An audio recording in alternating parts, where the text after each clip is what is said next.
ٹھیک ہے، یہ کل احتیاط کرنا ہے آپ نے. تو سر سے کیسے تھا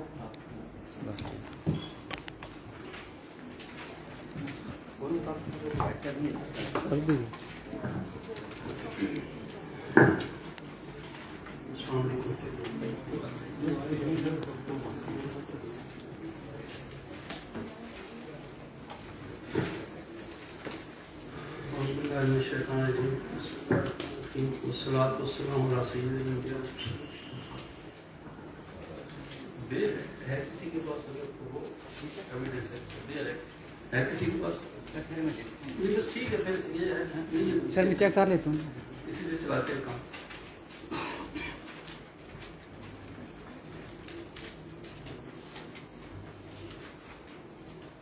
گرامی آج کا آپ کا جو موضوع ہے وہ ہے قانون شہادت. Law of evidence.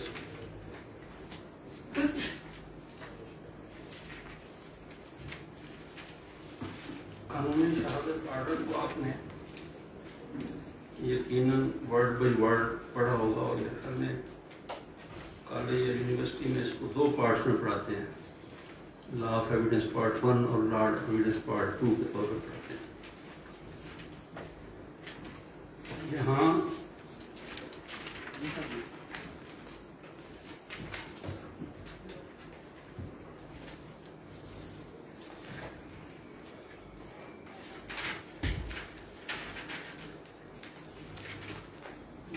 ورڈ کو آپ نے یقیناً پڑھا ہے لیکن میں اپنا میرا تھوڑا بہت میری سمجھ ہے میں اس کی کوشش یہ کرتا ہوں کہ آج کے 2 مہینے بعد آپ بطور وکیل پیش ہوں گے، اسٹوڈنٹ نہیں ہوں گے. تو کوئی بھی قانون جو آپ نے اپنی اسٹوڈنٹ لائف میں پڑھا ہے اس کو پریکٹیکل اسپیکٹ سے آپ کس طرح اپلائی کرتے ہیں. میرا موضوع جو ہے وہ اس حساب سے میں اپنی بات اور گزارشات آپ کے سامنے رکھوں گا.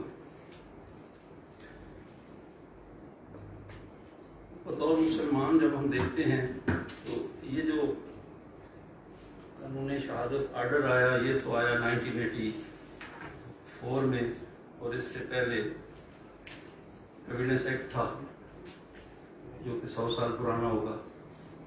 لیکن بحیثیت مسلمان جب ہم دیکھتے ہیں تو اللہ رب العزت نے معاملات کو ڈیل کرنے کے لیے ہماری جو کوڈ آف لائف ہے جسے ہم قرآن مجید کے طور پہ جانتے ہیں سورہ بقرہ کی آیت نمبر 282-83 میں ہمیں وہ طریقہ بتا دیا کہ اگر ہم معاملات کریں گے تو کس طرح کریں گے.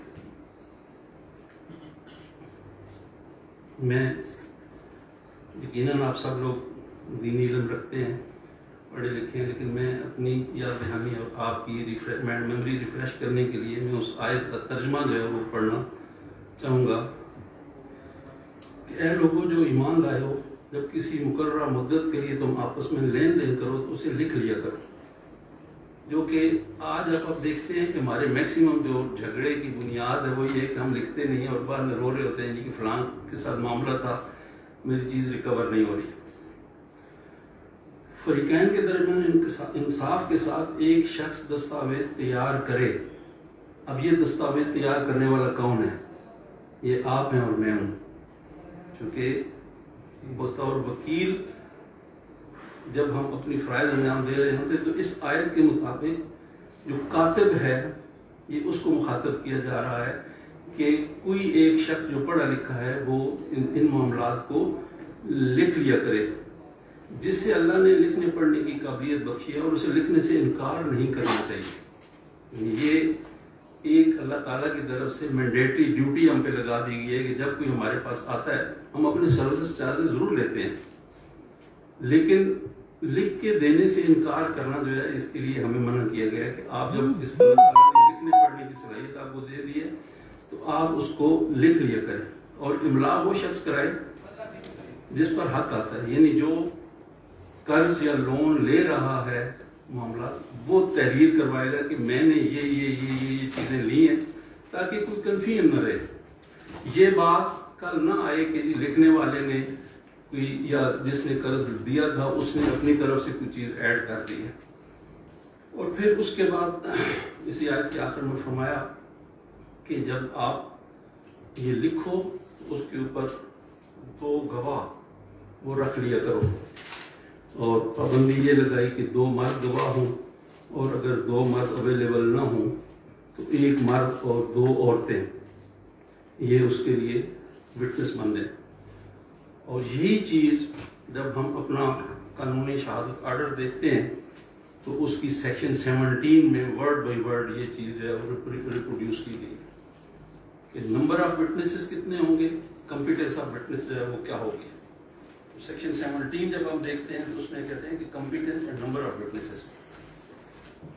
یہاں ضمناً ایک بات عرض کرتا چلوں کہ میری اپنی دانش کے مطابق ممکن ہے بہت سارے علماء اس سے اختلاف بھی کرتے ہوں گے اور یقیناً ناراض بھی ہوں گے میری اس بات سے. گواہی دینا حق نہیں ہے، رائٹ نہیں ہے، یہ ذمہ داری ہے.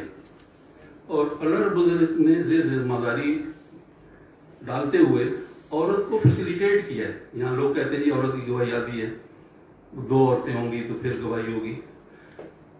آپ نے ٹیورنگ اپرینٹسشپ یہ بات دیکھی ہوگی کہ جب ہم وٹنس باکس میں گواہوں کو بلاتے ہیں تو باقی گواہوں کو کہتے ہیں جی وہ باہر چلے جائیں. ایک گواہ عدالت میں ہوتا ہے، باقی کو باہر بھیج دیا جاتا ہے کہ وہ اس گواہ کی ایویڈنس جو وہ بیان دے رہا ہے وہ سن نہ سکے، تاکہ اگر کوئی چیز بالکل منطبق کرتا ہے وہ اس کی ایویڈنس کو تو وہ اس کی چانسز ختم ہو جائے. لیکن عورت کے لیے اللہ تعالیٰ نے یہ فیسلٹی دی ہے کہ وہ 2 عورتیں ہوں گی. لیکن پریکٹیکلی جب آپ دیکھتے ہیں تو اس آیت کا یہ سیکشن کا مفہوم یہ ہے کہ وٹنس باکس میں صرف 1 آئے گی، ان دونوں میں سے ان کا چوائس ہے. 2 جو وٹنس بنی ہے اس ڈاکومنٹ کی، وٹنس باکس میں 1 آئے گی اور دوسری ساتھ کھڑی رہے گی. اور کیا وزڈم بتائی کہ اگر کہیں وہ بھول جائے تو اس کو یاد کروا دے کہ نہیں یوں بات نہیں ہوتی، یہ بات یوں ہوئی تھی. تو یہ ایک فیسلٹی ہے جو اللہ تعالیٰ نے عورت کو گرانٹ کی ہے، نہ کہ یہ ڈیوٹی ہے. اور جہاں لوگ کہتے ہیں کہ جی بڑی زیادتی ہو رہی ہے، یہ عورت کی بات جا رہی ہے، ایسی بات جو ہے وہ پریکٹیکلی جب ہم بطور وکیل دیکھتے ہیں تو میں سمجھتا ہوں کہ ایسی بات نہیں ہے. کچھ چونکہ لا جس طرح ہم دیکھتے ہیں روزانہ ہر وکیل اپنے حساب سے انٹرپریٹیشن کر رہا تھا، اسی طرح ہمارے علماء نے اپنے حساب سے انٹرپریٹیشن کی ہے. لیکن میں یہ سمجھتا ہوں کہ یہ جو فیسلٹی ہے یہ ایک رعایت اللہ تعالیٰ نے عورت کو دی ہے اور سہولت فراہم کی ہے کہ وہ اکیلی جب وٹنس باکس میں ہے تو اکیلی نہ ہو، اس کے ساتھ کوئی دوسرا بندہ بھی موجود ہو، خاتون موجود ہو جس نے اس ڈاکومنٹ کو سائن کیا. آگے چلتے ہیں. جب ہم ایویڈنس کی بات کرتے ہیں تو وہ 2 فارم میں ایویڈنس آپ کی ہوگی، یعنی ایک اورل ایویڈنس ہے اور دوسری ڈاکومنٹری ایویڈنس. جہاں آپ کا یہ لا یہ پرووائڈ کرتا ہے کہ جہاں ڈاکومنٹ ہوگا، ڈاکومنٹری ایویڈنس کی بات ہو رہی ہوگی تو اس کو اورل ایویڈنس سے ایکسکلوڈ نہیں کیا جا سکتا. اس سے مفہوم یہ ہے کہ ایک ایگریمنٹ ہوتا ہے، آپ کورٹ میں آتے ہیں کہ جی یہ معاہدہ ہمارا ہوا تھا، یہ تحریر ہوئی تھی، اور اس تحریر کی روشنی میں اب کیا ہوگا کہ جب تک وہ تحریر عدالت میں پیش نہیں ہوگی آپ اپنی ایویڈنس نہیں کروا سکتے. آپ یہ جب کلیم کرتے ہیں کہ یہ جو بھی معاہدہ ہوا تھا تحریری ہوا تھا تو اب اس کو ایکسکلوڈ اورل ایویڈنس سے آپ نہیں کر سکتے. اس کے 2 مفہوم ہیں. ایک تو یہ ہے کہ جب ڈاکومنٹ موجود ہے تو ڈاکومنٹ کی موجودگی میں زبانی شہادت سے اپنا کیس آپ پروو نہیں کرتے. آپ کو وہ ڈاکومنٹ صفحہ مثل پہ لانا پڑے گا، پہلے بتانا پڑے گا کہ یہ ڈاکومنٹ تھا اور اس کے یہ 2 وٹنس تھے جو مارجنل وٹنس جنہیں آپ کہتے ہیں. اور دوسری صورت یہ ہے کہ اگر وہ تحریری طور پہ کوئی بات ہو گئی ہے، لکھی گئی ہے اور وہ ڈاکومنٹ آ گیا تو اب زبانی شہادت سے اس کو تردید جو ہے وہ نہیں. اس کی سرٹن ایکسیپشن دی گئی ہیں کہ ایکسکلوژن آف ڈاکومنٹری ایویڈنس کے حوالے سے جو چیپٹر آ گیا. لیکن جنرل پرنسپل یہ ہے کہ آپ ڈاکومنٹری ایویڈنس کو زبانی شہادت سے وہ ایکسکلوڈ نہیں کر سکتے. سیکشن 17 کی طرف واپس آؤں گا. Competence and number of witnesses. یہاں جس طرح پابندی لگائی گئی کہ 2 گواہ ہوں گے، اب سیکشن 17 جب ہم دیکھتے ہیں اس میں وہی والے الفاظ قرآن مجید کے میں نے آپ سے گزارش کی آیت نمبر 282 والے.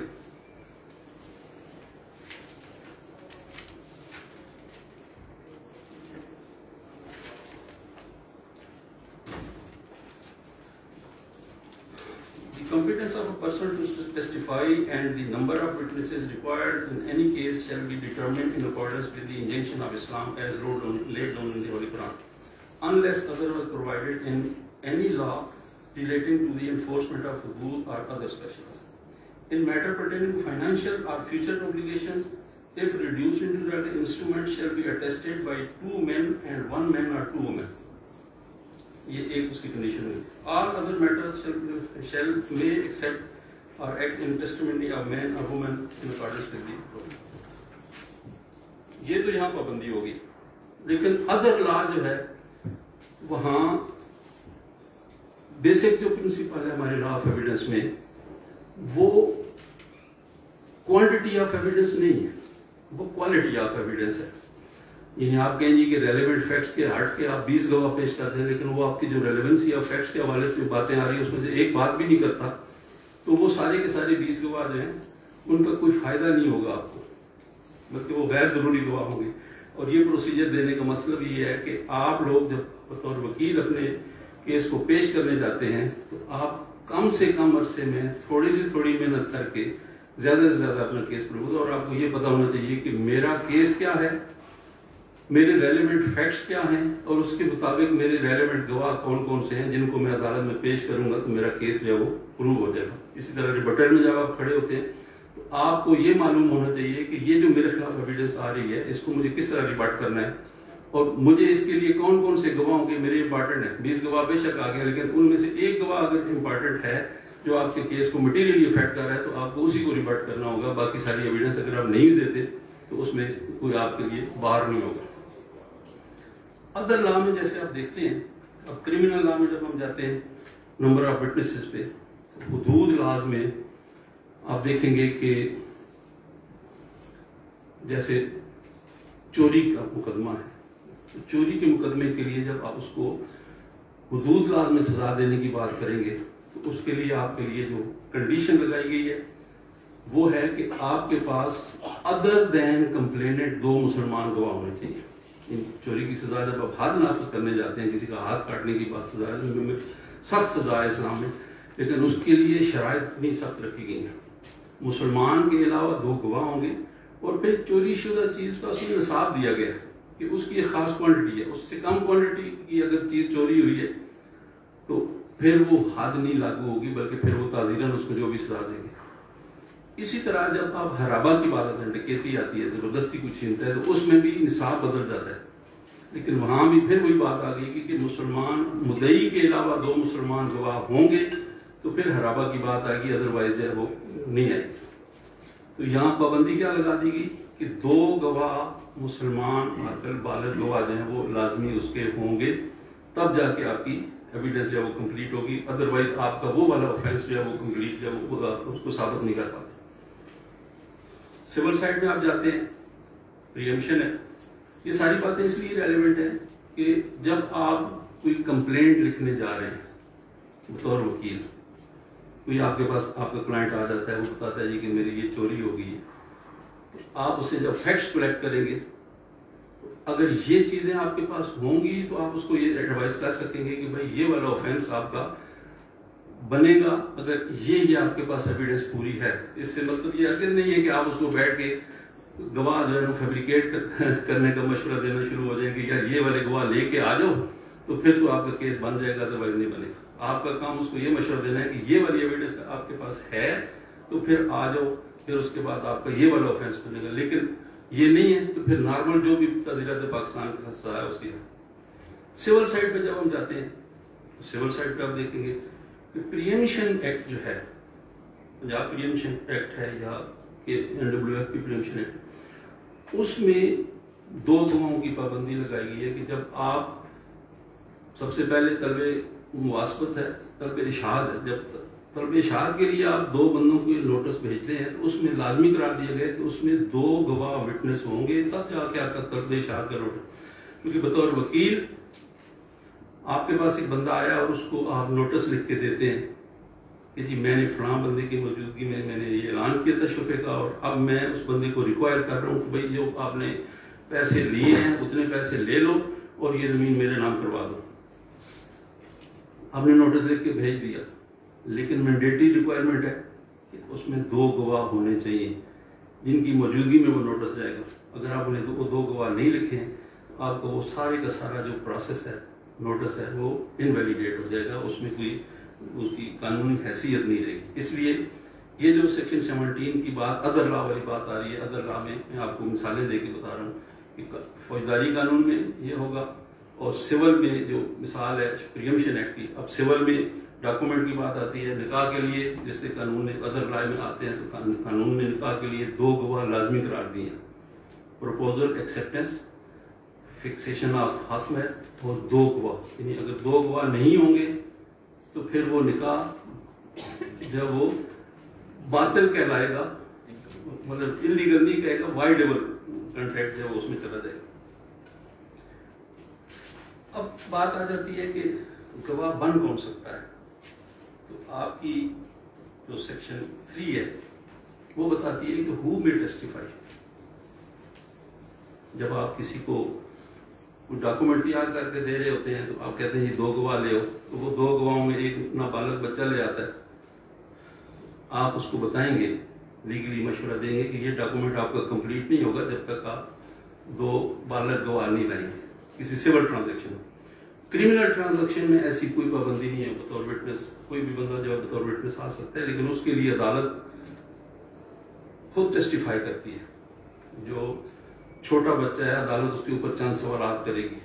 اگر عدالت سیٹسفائی ہو جاتی ہے کہ اس نے اکرس دیکھی ہے, عدالت سمجھتی ہے کہ یہ سارے سوالوں کے جواب دینے کی کیپیسٹی رکھتا ہے, اس کو بات سمجھ آ رہی ہے اور یہ بات کا مفہوم بھی سمجھنے کے قابل ہے, پھر عدالت اس کو ایکسیپٹ کر لے گی. ادروائز جو چھوٹا بچہ ہے اس کی گواہی جو ہے وہ قابل قبول عدالت نہیں کرے گی. اب آ جاتی ہے بات, آپ اب دیکھیں گے آپ اس کو مختلف چیپٹر میں انہوں نے پہلے تو بتایا, اب یہ پہلے چیپٹر میں بتا رہے ہیں کہ آپ کے پاس انفارمیشن ہے, لیکن ضروری نہیں ہے کہ وہ انفارمیشن جو آپ ہر جگہ پھیلاتے تھے. کچھ چیزیں ایسی ہوتی ہیں کہ آپ کو اس کے اوپر کمپیل نہیں کیا جا سکتا کہ آپ کو پتہ ہے. سپوز آپ کی پروفیشنل ڈیوٹی میں ایک بندہ آپ کے پاس آ جاتا ہے کہ میں آپ کو وکیل کرنا چاہتا ہوں. کیا کیا جی, میں نے یہ فلاں بندے کو مار دیا. اب یہ پروفیشنل کنورسیشن ہے. سیکشن 9 آرٹیکل 9 جو آپ کا قانونی اشارت ہے وہ آپ کو اس بات کو پابند کرتا ہے کہ اس نے in discharge of your professional duty یہ ایک انفارمیشن اس نے آپ کو دی ہے تو آپ اس کو ڈسکلوز نہیں کر سکتے. اب یہ نہیں ہو سکتا کہ وہ بندہ تو آپ کو انفارمیشن وکیل کرنے کے لیے دیا اور کل پتہ چلا جی وکیل صاحب جو ہے وہ گواہ بن کے دوسری پارٹی کے کھڑے ہوئے جس نے میرے سامنے تسلیم کیا تھا ایکسٹرا جوڈیشل کنفیکشن کے طور پہ. ایسی بات جو ہے وہ آپ کے اوپر قانون یہ پابندی لگا رہا ہے کہ آپ ایسی کوئی انفارمیشن لیک نہیں کریں گے جو آپ کی پروفیشنل ڈیوٹیز کے حساب سے دیا گیا. اور اسی طرح سیکشن 3 سے لے کے 9 تک یہ جو درمیان میں سیکشن ہے کہ شادی کے حوالے سے کوئی آپ کو انفارمیشن دیتا ہے, باقی پروفیشنل ڈیوٹیز کے حساب سے دیتا ہے. مجسٹریٹ کے پاس اگر کوئی آگے بندہ کوئی انفارمیشن دیتا ہے تو مجسٹریٹ اس بات کا پابند ہے. ہاں, اس میں ایک ایکسیپشن دی گئی ہے کہ اگر کوئی اسٹیٹمنٹ کسی بندے کے خلاف جا رہی ہے اور وہ پروفیشنل ڈیوٹیز کے طور پہ اس نے کہا, لیکن وہ آپ کو الاؤ کرتا ہے کہ ہاں ٹھیک ہے آپ وہ ساری بات بتائیں جی آپ, اس صورت میں آپ کو آزادی ہے کہ آپ سچی بات جو بھی ہے وہ بتا دیں. لیکن ادروائز آپ اس کو کوئی بات جو ہے وہ اس کی ڈسکلوز جو ہے وہ نہیں کریں گے. اس کے بعد آ جاتی ہے کہ جو چیزیں آپ کے نالج میں ہیں یا ریلیونسی آف فیکٹس جو کہ اگلا چیپٹر دے رہے ہیں کہ کون کون سی چیز ریلیونٹ ہوں گی آپ کو. جب آپ اس میں ریلیونٹ کیا ہے, 2 ڈیوٹیز ہیں آپ کی. ایک ہے بطور وکیل جب عدالت میں آپ کیس کنڈکٹ کیا جاتے ہیں, اس سے پہلے ایک ڈیوٹی آپ کی ہے کہ آپ کے پاس کوئی لیگل ڈرافٹنگ کے لیے آ جاتا ہے, لیگل اوپینین کے لیے آ جاتا ہے. تو اب ان کا جو معاملہ ہے اس میں آپ اس سے مختلف چیزیں پوچھیں گے کہ اس میں کون کون سی چیزیں ریلیونٹ ہیں. جو معاملہ آپ کے ساتھ طے ہوا اس کو لین دین کا معاملہ ہے تو اب اس میں ریلیونٹ فیکٹ ہے کہ یہ کن حالات میں اس نے لون لیا, کیوں ضرورت پڑی, اس میں وہ ریلیونٹ فیکٹس آ جائیں گے. کتنا اماؤنٹ دیا. اب آج کل کے دور میں جو ماڈرن طریقہ کار ہو گیا ہے کہ آپ بینک ٹرانزیکشن کے لیے اس کو لون جو وہ دے دیتے ہیں. اب یہ ریلیونٹ فیکٹ ہوگا کہ اس نے چیک جو ہے وہ سائن کیا تو یہ ریلیونٹ فیکٹ ہے. اب اگر کوئی یہ کہتا ہے جی کس نے مجھے لون دیا, فیکٹ یہ ہے کہ وہ کہتے ہیں جی اب ان کیش دیا، وہ کہتا ہے جی اس میں مجھے بینک ٹرانزیکشن دیا. تو یہ کنٹراڈکشن جو ہے یہ میٹیریل ریلیونٹ فیکٹس کی بات میں زمرے میں آئے گی. اب وہ اورلی یہ ثابت نہیں کر سکتے کہ جی یہ بائی کیش ہوا. جب ایک سائڈ پہ بات آ جاتی ہے کہ اس بندے کا اب ریلیونٹ فیکٹ کیا ہے، چیک دینا، اس میں ریلیونٹ فیکٹ ہے کہ اس بندے کا اس بینک میں اکاؤنٹ ہونا، اس کی چیک بک ہونا، یہ ساری چیزیں ہیں، یہ ریلیونٹ فیکٹس ہیں. جب آپ ایویڈنس دیتے ہیں تو آپ اپنے ٹرانزیکشن بھی جب آپ تیار کرتے ہیں تو آپ نوٹس بھیج رہے ہیں تو آپ اس کو بتائیں گے کہ یہ ریلیونٹ فیکٹس ہیں کہ آپ کا فلاں بینک میں اکاؤنٹ ہے، اس کا آپ نے مجھے اتنا چیک کیا، وہ چیک ڈسانر ہو گیا اور اب آپ کے ذمہ اتنی اماؤنٹ ہے. اب ریلیونٹ فیکٹ یہ ہے کہ باقی ساری چیزیں آپ دیتے ہیں، لیکن ریلیونٹ فیکٹ یہ ہے کہ چیک آپ نے پریزنٹ کیا، چیک ڈسانر ہو گیا، لیکن وہ جو پریزنٹ کرنے ہیں اور ڈسانر سلپ والا جو پورشن ہے وہ اگر آپ عدالت میں نہیں لے کے آتے تو آپ کا یہ چین جو ہے یہ کڑی ٹوٹ جائے گی. لہذا وہ آپ کا کیس جو لون والا ہے اور ڈسانر ہونے والا وہ پوری طرح یعنی وہ ریلیونس کے فیکٹ کے بعد جب دیکھیں تو یہ ریلیونٹ فیکٹ جب آپ مسنگ ہوگا تو عدالت کبھی آپ کو ریلیف جو ہے وہ نہیں دے گی. لہذا ایک ٹرانزیکشن کے جو ریلیونٹ فیکٹس ہیں ان کو آپ کو ساتھ ملا کے وہ چلنا پڑے گا، تب جا کے آپ کی بات جو ہے وہ بن جائے گی. نیکسٹ جو امپارٹنٹ بات آ جاتی ہے وہ آپ کا دوسرا چیپٹر ہے کہ ایڈمیشنز. ایڈمیشنز جو ہیں وہ اگر وہ سادہ سی زبان میں اگر آپ سمجھنا چاہیں تو اگر کرمنل سائڈ پہ ہوگی تو وہ کنفیشن کہلائے گی، اور جب سول سائڈ پہ ہوگی تو وہ ایڈمیشن کہلائے گی. یعنی آپ کسی بندہ کے خلاف کوئی آپ کلیم لاج کرتے ہیں تو وہ آ کے کہہ دیتا ہے کہ ہاں جی یہ اتنے پیسے میں نے لیے تھے، تو یہ ایڈمیشن کے زمرے میں آئے گا. لیکن جب کرائم کی بات آتی ہے تو وہاں وہ کنفیشن ہوگا، اور کنفیشن وہ والا پروو ہوگا جو فری آف کوئرشن انڈیوسمنٹ وہ ہو. اگر کوئی کہتا ہے جی کہ پولیس کے سامنے، پولیس کے سامنے روزانہ لوگ وہ پولیس والے کہتے ہیں جی اس نے مان لیا، اور آج کل جو میں دیکھ رہا ہوں کہ ہمارے میکسیمم کیسز جو عدالتوں میں فیل ہوتے ہیں اس کی بنیادی وجہ یہ ہے کہ بندہ پکڑا جاتا ہے، اگلے دن اخبار میں اس میں ٹی وی پہ اس کا جو ہے نا وہ اسٹیٹمنٹ آ جاتا ہے جی کہ بندے نے کنفیشن کر لی ہے، اور پولیس والے اس کے بعد مزید کوئی ایویڈنس کلیکٹ کرنے کی ضرورت ہی محسوس نہیں کرتے. اب اس میں ریلیونٹ فیکٹ یہ ہے کہ اگر اس نے کنفیشن کیا ہے تو کن حالات میں کیا ہے، کون سے لوگوں کے سامنے کیا ہے، وہ ساری ایویڈنس پہ پولیس والوں کو کلیکٹ کرنا پڑے گی، تب جا کے کیس مکمل ہوگا. اب ہوتا یہ ہے کہ وہ ادھر چیپٹر کلوز کرتے ہیں، بندے نے کنفیشن کر لیا، اس کی ایک اسٹیٹمنٹ لکھی، چالان بھیج دیا، عدالت میں آ کے بندہ مکر جاتا ہے، تو وہ ساری کی ساری جو ایویڈنس ہے وہ بندہ بری ہو جاتا ہے، بینیفٹ اس کو ملتا ہے. جی تھانے کا جو پروسیجر ہوتا ہے جی یہ مانیٹر نہیں ہو سکتا؟ لیکن مانیٹر ہونے کا میں سمجھتا ہوں کہ یہ جو کرمنل پروسیجر کوڈ ہے نا اس کے ساتھ تحت ہی مانیٹر ہونا چاہیے. یہ مجھے خود بہت بڑی ریزرویشن ہے میری اپنی سمجھ کے مطابق کہ پولیس والوں کو یہ جو میڈیا کو پریولیج ہے نا کہ وہ ہر تھانے میں جا کے گھسے ہوتے ہیں اور وہاں سے لوگوں کی، یہ لوگوں کی مطلب جو فنڈامنٹل رائٹس ہیں پرائیویسی کے، رائٹ آف ڈیفینس ہے ایک ملزم کا، آپ اس کو ویشیٹ کر رہے ہوتے ہیں.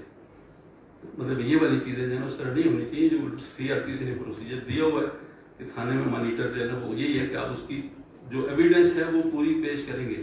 لیکن بیسک جو قانونی شہادت کا اصول ہے وہ یہ ہے کہ جو بندہ الزام لگاتا ہے اونس اس پہ ہے کہ وہ ثابت کرے. اگر وہ ثابت نہیں کرتا تو آپ دوسرے موڈ سے جو ہے نا آپ اس کو ملزم نہیں ٹھہرا سکتے. جس بندے نے اس پہ الزام لگایا ہے کہ اس نے کیا ہے، قتل کیا ہے یا میری چوری کی ہے یا مجھے مارا پیٹا ہے، تو بیسک ڈیوٹی اس کی کہ اس نے وہ ثابت کرنا ہے کہ کن لوگوں کے سامنے مارا ہے. اگر وہ کہتا ہے جی کہ مجھے مطلب ریلیونٹ فیکٹ ہے، اگر وہ کہتا ہے جی میرے سر پہ چوٹ آئی تھی اور پتہ چلتا ہے جی ہسپتال گیا نہیں، میڈیکل ایویڈنس موجود نہیں ہے، تو یہ ریلیونٹ فیکٹ ہے.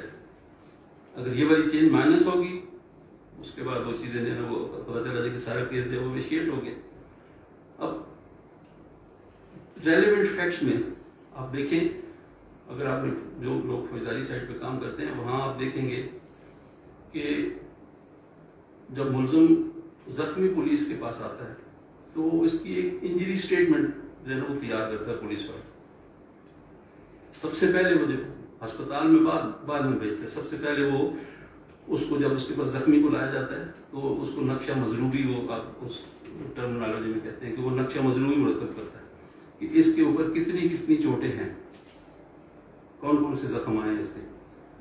اب اگر پولیس والا نہیں لکھتا اور اسپتال میں جا کے پتہ چلتا ہے کہ اس کو بازو میں چھری لگی ہوئی ہے، تو یہ ایسی کنٹرڈکشن ہے ریلیونسی آف فیکٹ کے حوالے سے کہ فرسٹ ایگزامینیشن پہ اگر وہ انجری نہیں ہے تو سبسیکوئنٹلی یہ آپ کہہ سکتے ہیں کہ یہ فیبریکیٹڈ انجری ہے، سیلف انفلکٹڈ انجری ہے، جو کہ اس کو جرم کو ایگریویٹ کرنے کے لیے دی گئی ہے۔ لہذا یہ چیز جو آپ کہہ رہے ہیں کہ تھانے کے لیول پہ وہ اس کو ہوگا تو وہ CRPC کے پروسیجر کے مطابق ہی ہوگا، اور ملزم کا بھی بے شک ایک ملزم ہے، اس کا بھی اتنا ہی حق ہے قانون میں جتنا کہ ایک کسی عام آدمی کا۔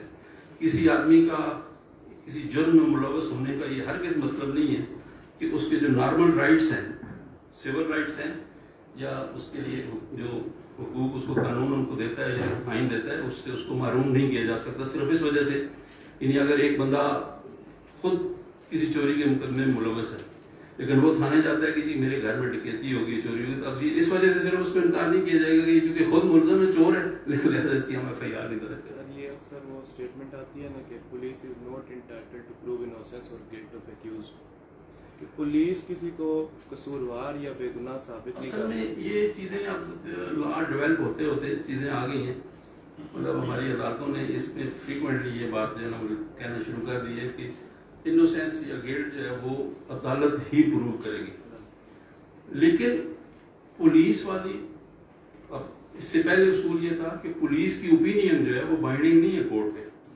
لیکن پولیس والا اپنی انویسٹیگیشن میں یہ بات تو بتائے گا نا کہ یہ میں نے یہ ایویڈنس کلیکٹ کی ہے اور اس کی روشنی میں سمجھتا ہوں کہ یہ گناہ گار ہے، یہ تو اس کو لکھنا پڑے گا تو تب جا کے چلان آگے چلے گا۔ لیکن اگر آپ یہ کہتے ہیں جی کہ پولیس والے کی کوئی ذمہ داری نہیں ہے کہ وہ کسی کی انوسینس یا کس کو بے گناہ ثابت کرے، اب FIR ہوتی ہے، لوگ جو مدعی ہے اس کے ذمہ ہے کہ وہ جتنے اویلیبل گواہ ہیں وہ عدالت میں جا کے اس کو پولیس کے سامنے پیش کرے۔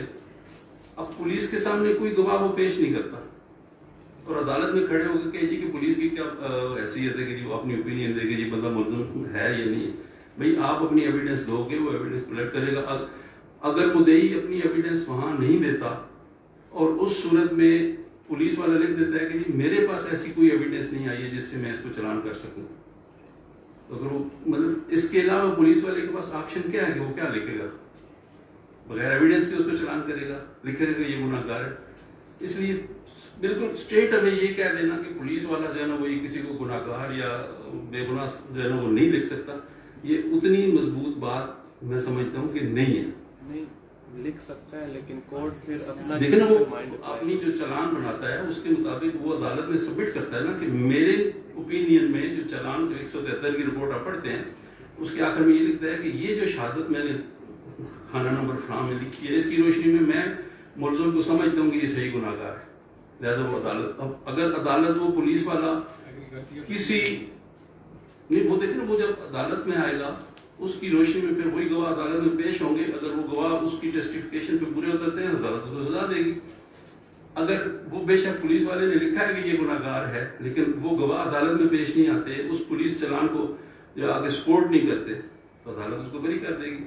لیکن اسٹریٹ اوے یہ کہہ دینا، ہاں بیل اسٹیج پہ عموماً یہ جو ٹینٹیٹیو اسیسمنٹ ہوتی ہے اس میں عدالتیں کہہ دی ہیں کہ بھائی آپ کا کام نہیں ہے بے گناہ کرنا یہ سب کرنا، اور اس صورت میں ہوتا ہے کہ جب پولیس والے ایویڈنس ہونے کے باوجود وہاں آپ کے پاس سامنے کیس آتے ہیں وہ بے شمار کہ لوگ جو ہیں وہ جاتے ہیں اپنی ایویڈنس بھی لے کے جاتے ہیں لیکن پولیس کی اپنی کچھ ریزرویشن جو بھی اس کی موٹیویشن ہوتی ہے کہ وہ آپ کی ایویڈنس نہیں لیتے، لیکن اس کا بھی قانون ہے تو آپ کو طریقہ کار بتایا ہوا ہے کہ آپ تفتیش ٹرانسفر کرا سکتے ہیں۔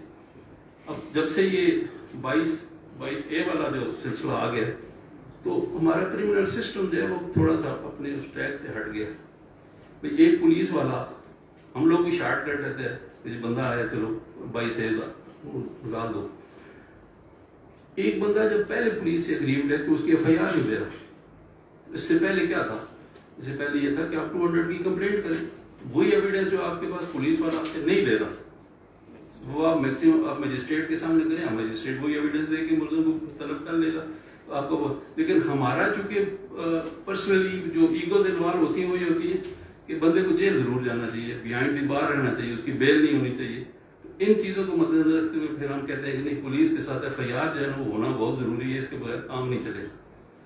لیکن آپ کے پاس ریمیڈی اویلیبل ہے آپ کو. اور میں تو یہ لوگوں کو سجیسٹ کرتا ہوں کہ آپ کو جب پولیس والا پہلے آپ کی بات نہیں سن رہا، آپ کی ایف آئی آر نہیں دے رہا، آپ بائی سے کروا کے ایف آئی آر دلوا لیں گے، تو پھر جب وہ آپ کے تفتیش کو خراب کر دے گا تو اس کے بعد پھر آپ کے پاس کیا ریمیڈی؟ پھر آپ کے پھر بھی 200 کی کمپلینٹ ہے، وہ آپ کریں گے، اس میں کیس چلائیں گے. جی سر، آج کل چونکہ ٹیکنالوجی ہے اور ویڈیو کیمرہ ہے اور لائیو وہ ہوتی ہے، ایویڈنسز کے نیچر بدل گئے ہیں. فار ایگزامپل کوئی بھی ہیکنگ ہو رہی ہے، وہ آپ ویڈیو کیمرہ اس کو نوٹ کر رہا ہے. لائک ٹرانسفر آف پراپرٹی ہے، پہلے گواہ ہوتے تھے، آج کل وہ دونوں فریقین کو کیمرے کے سامنے بٹھاتے ہیں، ان سے دستخط لیتے ہیں اور وہ اس کو ریکارڈ کر لیتے ہیں ڈفرینٹ سوسائٹیز والے.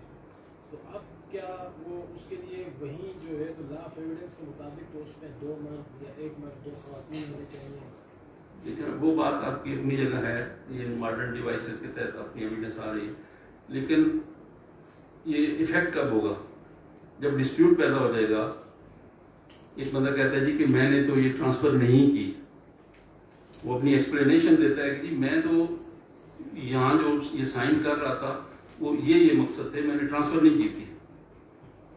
چونکہ جب آپ آرٹیکل 17 اور 79 جو عدالت میں جب آتے ہیں پھر آپ کو یہ دونوں آرٹیکل جو ہیں 17 اور 79، کیونکہ 79 پروف آف فیکٹس جو ہے نا وہ 79 یہ کہتا ہے کہ جو فیوچر ٹرانزیکشن ہے وہ جب تک آرٹیکل 17 کی ریکوائرمنٹ کے مطابق نہیں ہوگی تو آپ کا وہ کیس ثابت نہیں ہوگا. کیونکہ یہ دونوں سیکشن ہیں، آپ ان کو ملا کے پڑھیں گے. اسپیسیفک پرفارمنس کے لیے دعویٰ کرتے ہیں یا کوئی آپ ویسے ڈکلیریٹری سوٹ کرتے ہیں کہ جی یہ سیل ڈیڈ تھی، اس نے مجھے میرے نام ٹرانسفر کر دی تھی. دوسری طرف سے الزام آتا ہے کہ نہیں یہ فورجڈ ہے، یا جس کے نام سے سیل ڈیڈ ہوئی ہے وہ آ کے کلیم کر دیتا ہے کہ یہ جو سیل ڈیڈ ہے یہ فورجڈ ہے، میں نے یہ سیل ڈیڈ نہیں کی. تو اب اس صورت میں پھر بات آ جائے گی آرٹیکل 79 جو آپ کا کہتا ہے کہ جو اس طرح کی ٹرانزیکشن ہے وہ جب تک 17 کی ریکوائرمنٹ کے بعد پوری نہیں اترے گی اس وقت تک وہ پروو نہیں ہوگا. یہ بیسک ریکوائرمنٹ ہے. وہ صرف اگر تو ان کا ڈسپیوٹ نہیں آتا، سوسائٹی میں جاتے ہیں، وہ بیان دے دیتا ہے، وہ لکھ لیتے ہیں اور ٹرانسفر ہو جاتی ہے اور وہ کلیم نہیں آتا، تو اب تو ڈسپیوٹ نہیں ہوا نا. قانونی شہادت کی ضرورت کب پڑے گی؟ جب پارٹیز کے اندر ڈسپیوٹ ہوگا، کورٹ میں آئیں گے. تو کورٹ میں جب آئیں گے تو پھر اس کی جو ریکوائرمنٹ ہے لیگل اس کے مطابق پورا اتریں گے تو پھر بات بنے گی، ادروائز ہے وہ بات نہیں بنے گی. اورل ایویڈنس کے حوالے سے اس کے بعد ڈاکومنٹری ایویڈنس آپ دیکھتے ہیں. ڈاکومنٹس میں مطلب آپ کو 2 چیزیں ہیں اس کے حوالے سے، آپ کو جب بھی کبھی آپ دیکھتے ہیں 2 چیزیں آپ کو دیکھنا پڑیں گی. ایک ہے ڈاکومنٹ کا ایگزسٹنس میں ہونا، اور دوسری بات ہے کہ اس ڈاکومنٹ کا ان فیکٹس کے ساتھ ریلیونٹ ہونا. جو بات ہے ریلیونٹ ہونا کہ یہ واقعی یہ بات ہے کہ جس ٹرانزیکشن کی بات ہو رہی ہے یہ ڈاکومنٹ اس کا ایڈمیسیبل اینڈ ایویڈنس ہونا. اب ایک ڈاکومنٹ آپ کے پاس ہے، سیل ایگریمنٹ ہوتا ہے، لیکن اوریجنل آپ کے پاس نہیں ہے. اب جو فوٹو کاپی ہے وہ پر سے ایڈمیسیبل اینڈ ایویڈنس نہیں ہے، اوریجنل آپ کے پاس ہے نہیں. اب یہ قانونی شہادت ہی آپ کو بتاتا ہے، اور آپ کسی کسی میں آپ دیکھیں گے کہ نوٹس ٹو پروڈیوس دیں گے. آپ جب فارم 14 بھرتے ہیں سیول سائٹ پہ تو اس میں آپ کو یہ بتانا پڑتا ہے کہ آپ کون کون سے ڈاکومنٹس پہ ریلائی کر رہے ہیں، کون کون سے آپ کی پوزیشن میں ہیں اور کون کون سے آپ کی پوزیشن میں نہیں ہیں، اور پھر آپ بتاتے ہیں کہ یہ کس کی پوزیشن میں ہے. اور اگر وہاں آپ نے بتایا کہ یہ اوریجنل جو سیل ایگریمنٹ ہے یہ جس نے بیچی ہے پراپرٹی اس کے پاس ہے، یا اوریجنل جو رینٹ ایگریمنٹ ہے جس نے مجھے مکان کرائے پہ دیا اس کے پاس ہے. اب اس کا قانون یہ ہے کہ آپ آرڈر 12 پڑھتے ہیں، آرڈر 12 رول سم تھنگ اس ذہن نہیں آ رہا، کہ آپ اس کو نوٹس دیتے ہیں کہ notice to admit document, notice to produce document. Document in existence ہے، اور قانونی شہادت یہ کہتا ہے کہ اگر ڈاکومنٹ کسی کے پاس بھی نہیں ہے تو اب اس کے بعد جو اگلا پروسیجر آ جائے گا آپ کا کہ آپ پہلے پروو ہوں گے کریں گے عدالت میں کہ یہ ڈاکومنٹ تھا، یہ گم ہو گیا. تب جا کے آپ فوٹو کاپی عدالت میں پیش کرنے کی پوزیشن میں ہوں گے، ادروائز آپ کا وہ جو کیس ہے وہ آپ نہیں بن پائے گا. کیونکہ فوٹو کاپی جو ہے وہ پرسی ایڈمیسیبل نہیں ہے. اب ڈاکومنٹ تو ہے لیکن دو الگ چیزیں ہیں کہ ڈاکومنٹ کا وجود میں ہونا اور اس کا ایڈمیسیبل ایویڈنس ہونا، یہ دو ڈفرینٹ باتیں ہیں. اور جب آپ کا کیس پروو ہوتا ہے تو وہ ڈاکومنٹ وہی سب ایڈمیسیبل پہ آئے گا جو ایڈمیسیبل ایویڈنس ہے. اگر ایڈمیسیبل ایویڈنس ہے وہ تو نہیں آئے گا. تو وہ بھی چیپٹر آپ کا ہے کہ پرائمری ایویڈنس کیا اور سیکنڈری ایویڈنس کیا ہے. کہ پرائمری ایویڈنس اوریجنل ڈاکومنٹ ہے تو اس کی کاپی ہے یا اور کوئی دوسرا موڈ جو ہے. یعنی سیکنڈری ایویڈنس میں جو پبلک ڈاکومنٹس ہیں بیسیکلی وہ بھی سیکنڈری ایویڈنس. یہ سیل ڈیڈ آپ کی رجسٹرڈ ہے، اوریجنل نہیں ہے لیکن رجسٹرار کے آفس میں اس کی جو کاپی رجسٹرڈ ہے وہ موجود تو ہے لیکن وہ سیکنڈری ایویڈنس کے زمرے میں آئے گی. لیکن اگر فیکٹ ان ایشو یہ ہے کہ اوریجنل ڈاکومنٹ تھا یا نہیں تھا تو صرف اس کا رجسٹر ہونا وہاں پہ کافی نہیں ہے. آپ کو پہلے یہ پروو کرنے پڑے گا کہ یہ اوریجنل ڈاکومنٹ ہے. اب کچھ ڈاکومنٹس ایسے ہیں کہ ان کے لیے آپ کو پریزمپشن آف ٹروتھ ان کو حاصل ہے. جیسے 30 ایئرز اولڈ ڈاکومنٹ آپ کا کہتا ہے کہ چیپٹر کے 30 سال پرانا ڈاکومنٹ ہے تو وہ اس کو پریزمپشن آف ٹروتھ حاصل ہے اور اس کو ادر وائز جس کا جو لیگل ریکوائرمنٹ ہے اس کے اوپر آپ کو اس کو ٹیسٹیفائی کرنا ضروری نہیں ہوتا تھا بلکہ اس کا 30 ایئرز اولڈ ہونا جو ہے وہ اٹ سیلف اس کو ڈاکومنٹ کو دیتا ہے. جو گورنمنٹ ڈاکومنٹس ہیں پھر ایسے ڈاکومنٹس جو جوڈیشل نوٹس پہ ہوں. اب سپوز مطلب یہ ایک جوڈیشل نوٹس کی بات ہے کہ فلاں دن دسمبر کی 20 تاریخ کو بدھ کا دن تھا تو یہ جوڈیشل نوٹس کی بات ہے. اس کو آپ کو ثابت کرنے کی ادروائز ضرورت نہیں ہے. یعنی اب کیلنڈر جو ہے نا وہ سمپل کیلنڈر دیکھ کے بھی عدالت اس کا جوڈیشل نوٹس لے سکتی ہے. ریلیونسی آف فیکٹس جو ہیں وہ اس کے حوالے سے اور ڈاکومنٹس کے حوالے سے جو یہ باتیں ہیں لبے لباب میری ساری اس گفتگو کا یہ ہے کہ ورڈ بائی ورڈ پڑھنے کا جو آپ نے وہ پروسیس گزار لیا. اب آپ کا پروسیس شروع ہو گیا کہ میری سچویشن کیا ہے. وہ آپ کی نظم بہت سنائی ہوگی سب نے کہ a liar may not know the law but he must know where to find it. تو اب آپ کی جو پروویژن ہے وہ جس وقت جس پاس سے آپ جو گزر رہے ہیں وہ یہ ہے کہ آپ کوئی بھی ایویڈنس کروانے سے پہلے جو ڈاکومنٹس آپ دے رہے ہیں آپ دیکھیں گے کہ کیا یہ میرے ڈاکومنٹس جو ہے نا وہ پرائمری ایویڈنس ہے یا سیکنڈری ایویڈنس ہے. اگر سیکنڈری ایویڈنس ہے تو اس کے لیے عدالت میں پیش کرنے کے لیے آپ نے وہ لیگل ریکوائرمنٹ پوری کی ہے یا نہیں کی ہے. اگر وہ کی ہے تو پھر آپ پیش کر سکیں گے کیونکہ آپ نے اپنا کیس ثابت کرنا ہے. کیا وہ ڈاکومنٹ جو آپ دے رہے ہیں وہ آپ کے کیس کے ساتھ ریلیونٹ بھی ہے یا نہیں ہے. آپ بالکل ڈیپ اٹھا کے کاغذات کے دے دیں لیکن ان کا آپ کے جو میٹر ایشو ہے ان کے ساتھ ریلیونٹ نہیں ہے. یہ وہ چیزیں ہیں جو جب آپ اپنی کوئی پلین ڈرافٹ کرتے ہیں، کریمنل کیس ڈرافٹ کرتے ہیں یا اپنی ایویڈنس کروانے جاتے ہیں تو آپ کو جو ڈاکومنٹس آپ کے پاس ہیں جو آپ اپنی ایویڈنس پہ دینا چاہ رہے ہیں ان کو آپ اپنے اس چیپٹر میں ڈھونڈیں گے کہ یہ میرا ڈاکومنٹ کہاں فال کرتا ہے، کون سے پورشن میں جاتا ہے. اس کے لیے مجھے کیا یہ سمپلی میرا ڈاکومنٹ عدالت میں چلا جائے گا یا مجھے اس کے لیے کوئی اور ایکسرسائز کرنا پڑے گی. اگر وہ ایکسرسائز کرنا پڑے گی تو وہ آپ شروع میں کر دیں.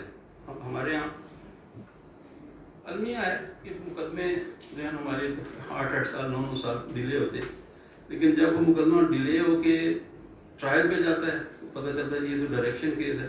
اس وقت اگر آپ کہیں گے کہ جناب میں نوٹس ٹو پروڈیوس دیتے ہیں تو عدالت لوگ نہیں مانیں گے کہ نہیں جی میرے تو ڈائریکشن ہے، مجھے جلدی فیصلہ کرنا ہے. تو جلدی فیصلے کا مطلب یہ نہیں ہے کہ لوگوں کے حقوق کو پابند کر دیا جائے، ان کے حقوق جو ہیں ان کو پامال کیا جائے. لیکن دوسری طرف ڈیوٹی بطور وکیل کیا ہے کہ جب آپ نے کیس فائل کیا تھا اس وقت جو ڈاکومنٹس آپ کو معلوم تھے کہ یہ ڈاکومنٹ میرے پاس نہیں ہے، کس کے پاس ہے، تو اس وقت وہ جو لیگل ریکوائرمنٹ ہے اسی وقت آپ کو پوری کر دینی چاہیے. آپ پلینٹ فائل کرتے ہیں، پلینٹ کے ساتھ آپ سمجھتے ہیں آپ کے پاس فوٹو کاپی نہیں ہے، آپ کہتے ہیں اوریجنل ڈیفینڈنٹ کے پاس ہے، اس پلینٹ کے ساتھ ہی نوٹس ٹو پروڈیوس دے دیں. جہاں اتنا لکھتے ہیں وہاں نوٹس ٹو پروڈیوس لکھ دیں تاکہ وہ اس کے اوپر جو ہے وہ بار آ جائے. اور جب آپ نوٹس ٹو پروڈیوس دے دیتے ہیں اس کے بعد یہ آرٹیکل 79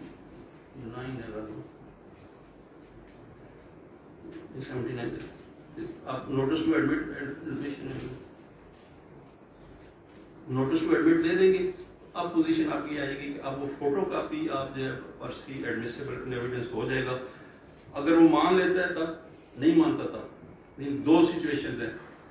ایک کہتے ہیں آپ ڈاکومنٹ میرے مخالف کے پاس ہے یا کسی ادارے کے پاس ہے. جب ادارے کے پاس ہے تو آپ اس کا ریکارڈ طلب کریں گے. پہلے وہ ڈاکومنٹ کوئی بھی اپنی ایویڈنس آپ کروانا چاہتے ہیں تو یہاں پریکٹس ہمارے اسلام آباد میں جب وہ بالکل اس کو آپ کہیں گے لینیٹ طور پہ پریکٹس ہوتی ہے کہ آئے مدعی کا بیان کروایا اور ڈاکومنٹ سارے رکھ لیے، بعد میں وکیل صاحب کے بیان میں جب وہ کہتے ہیں جی یہ میں اپنے بیان، حالانکہ جو کنٹیسٹڈ ڈاکومنٹ ہیں، ڈسپیوٹیڈ ڈاکومنٹ ہیں، وہ وکیل کے بیان میں ایگزیبٹ نہیں ہو سکتے۔ اس کی وجہ یہ ہے کہ جب آپ وکیل کے بیان میں ایگزیبٹ کروائیں گے تو دوسری پارٹی کا رائٹ آف کراس ایگزامینیشن نہیں ہوگا، مدعی کے بیان میں ہوں گے، مدعا کے بیان میں ہوں گے، وہ ڈاکومنٹ اس کے اوپر ادر سائڈ ہے اس کو یہ رائٹ آف کراس ایگزامینیشن۔ لہٰذا جب آپ پریکٹس میں ہیں تو آپ کو یہ ساری چیزیں مطلب اپنی ایویڈنس کروانے سے پہلے ہر ڈاکومنٹ کو پہلے آپ اپنے ٹیسٹ پہ دیکھیں یہ میرا ڈاکومنٹ کس کیٹیگری میں فال کرتا ہے، یہ پرائمری ڈاکومنٹ ہے، سیکنڈری ایویڈنس ہے، اگر سیکنڈری ایویڈنس ہے تو وہ کیوں سیکنڈری ایویڈنس ہے، کیا فوٹو کاپی ہے تو اس کا اوریجنل کہاں ہے، اگر آپ کہتے ہیں اوریجنل گم ہو گیا تو اس سے پھر آپ کے پاس ٹرائل میں انٹر ہونے سے پہلے آپ کے پاس یہ لازمی ہے کہ آپ اپنا عدالت سے پرمیشن لیں کہ یہ ڈاکومنٹ ایگزسٹ کر رہا تھا۔ سپوز ایک پچھلے دنوں کیس میرے پاس آیا، سپریم کورٹ نے اپیل فائل کی، وہاں بھی یہی ہوا کہ ڈاکومنٹ 2 سال پہلے بندے کے پاس ایف آئی آر موجود ہے کہ میرا اسپیسیفک پرفارمنس کا دعویٰ ہے، میری فائل گاڑی میں پڑی ہوئی تھی، میری گاڑی چوری ہوئی ہے تو ساتھ فائل بھی چوری ہو گئی۔ اب فائل چوری ہوئی ہے، آپ کا کیس چل رہا ہے، تو اگلے دن آپ عدالت کو جا کے بتائیں کہ بھائی میری فائل چوری ہو گئی، یہ اوریجنل ڈاکومنٹ میرے جو ہے وہ ضائع ہو گئے، فوٹو کاپی میں نے عدالت کے ساتھ بتائی تھی، یہ میری ایف آئی آر ہے۔ ٹائم سے اگر آپ نے اپلائی کیا ہوتا تو آپ کو یہ پریشانی نہ ہوتی، لیکن 2 سال آپ انتظار کرتے رہے، جس دن ایویڈنس کرانے کی باری آئی ہے اس دن آپ عدالت کو کہتے ہیں جی آپ مجھے درخواست دی ہے کہ جی مجھے سیکنڈری ایویڈنس کی اجازت دی جائے، اس کو عدالت نے صرف اس وجہ سے ٹرن ڈاؤن کر دیا کہ جی یہ آپ بلیٹڈ سٹیج پہ آپ جو ہے قانون بنا کے آئے، حالانکہ ایف آئی آر کی کاپی ساتھ لگی ہے۔ تو جب آپ ایویڈنس میں انٹر ہونے جا رہے ہیں تو اس سے پہلے آپ یہ سارے ڈاکومنٹ آپ خود ایگزامن کریں، اور اس کی بہتر صورت یہ ہوتی ہے کہ آپ ریورس پوزیشن میں بیٹھ جائیں کہ جو ڈاکومنٹ آپ دینا چاہ رہے ہیں، سب سے پہلی بات تو یہ کہ آپ یہ سمجھ لیں کہ میں مخالف وکیل ہوں، اگر میرے خلاف یہ ڈاکومنٹ پیش ہوں گے تو کیا میں ان کو الاؤ کروں گا کہ ایسی روٹین میں چلے جائیں؟ اگر ایسی سچویشن آپ سمجھتے ہیں تو پھر جو باقی لیگل ریکوائرمنٹ ہے وہ آپ کو پوری کرنی چاہیے آپ۔ اور ایک اور تیسری جو ریورس پروپوزیشن ہے کہ آپ اپنے آپ کو بطور جج بٹھا لیں کہ مجھے ججمنٹ لکھنا ہے، مجھے کسی کو ریلیف دینا ہے یا نہیں دینا ہے، تو کیا میرے سامنے یہ ڈاکومنٹ ہوں گے تو میں اس پوزیشن میں ہوں گا کہ میں یہ دعویٰ ڈگری کر سکوں۔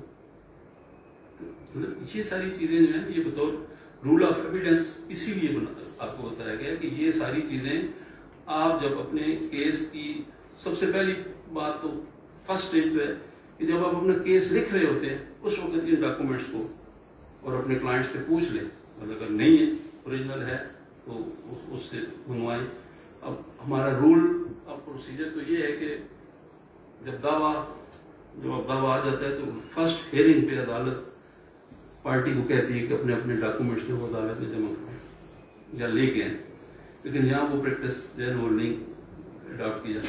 لیکن ایٹ لیسٹ جب آپ اپنا کیس لکھ رہے ہیں، جو آپ دعویٰ لکھ رہے ہیں اس وقت اپنے جو اوریجنل ڈاکومنٹس ہیں وہ آپ اپنے ایگزامن کر لیں کہ کیا یہ کل مجھے ایویڈنس میں جب جانا پڑے گا تو میرے پاس یہ ساری چیزیں میں اپنا کیس پروو کرنے کی پوزیشن میں ہوں گا یا نہیں ہوں گا۔ بنیادی جو آج کی ساری گفتگو کا جی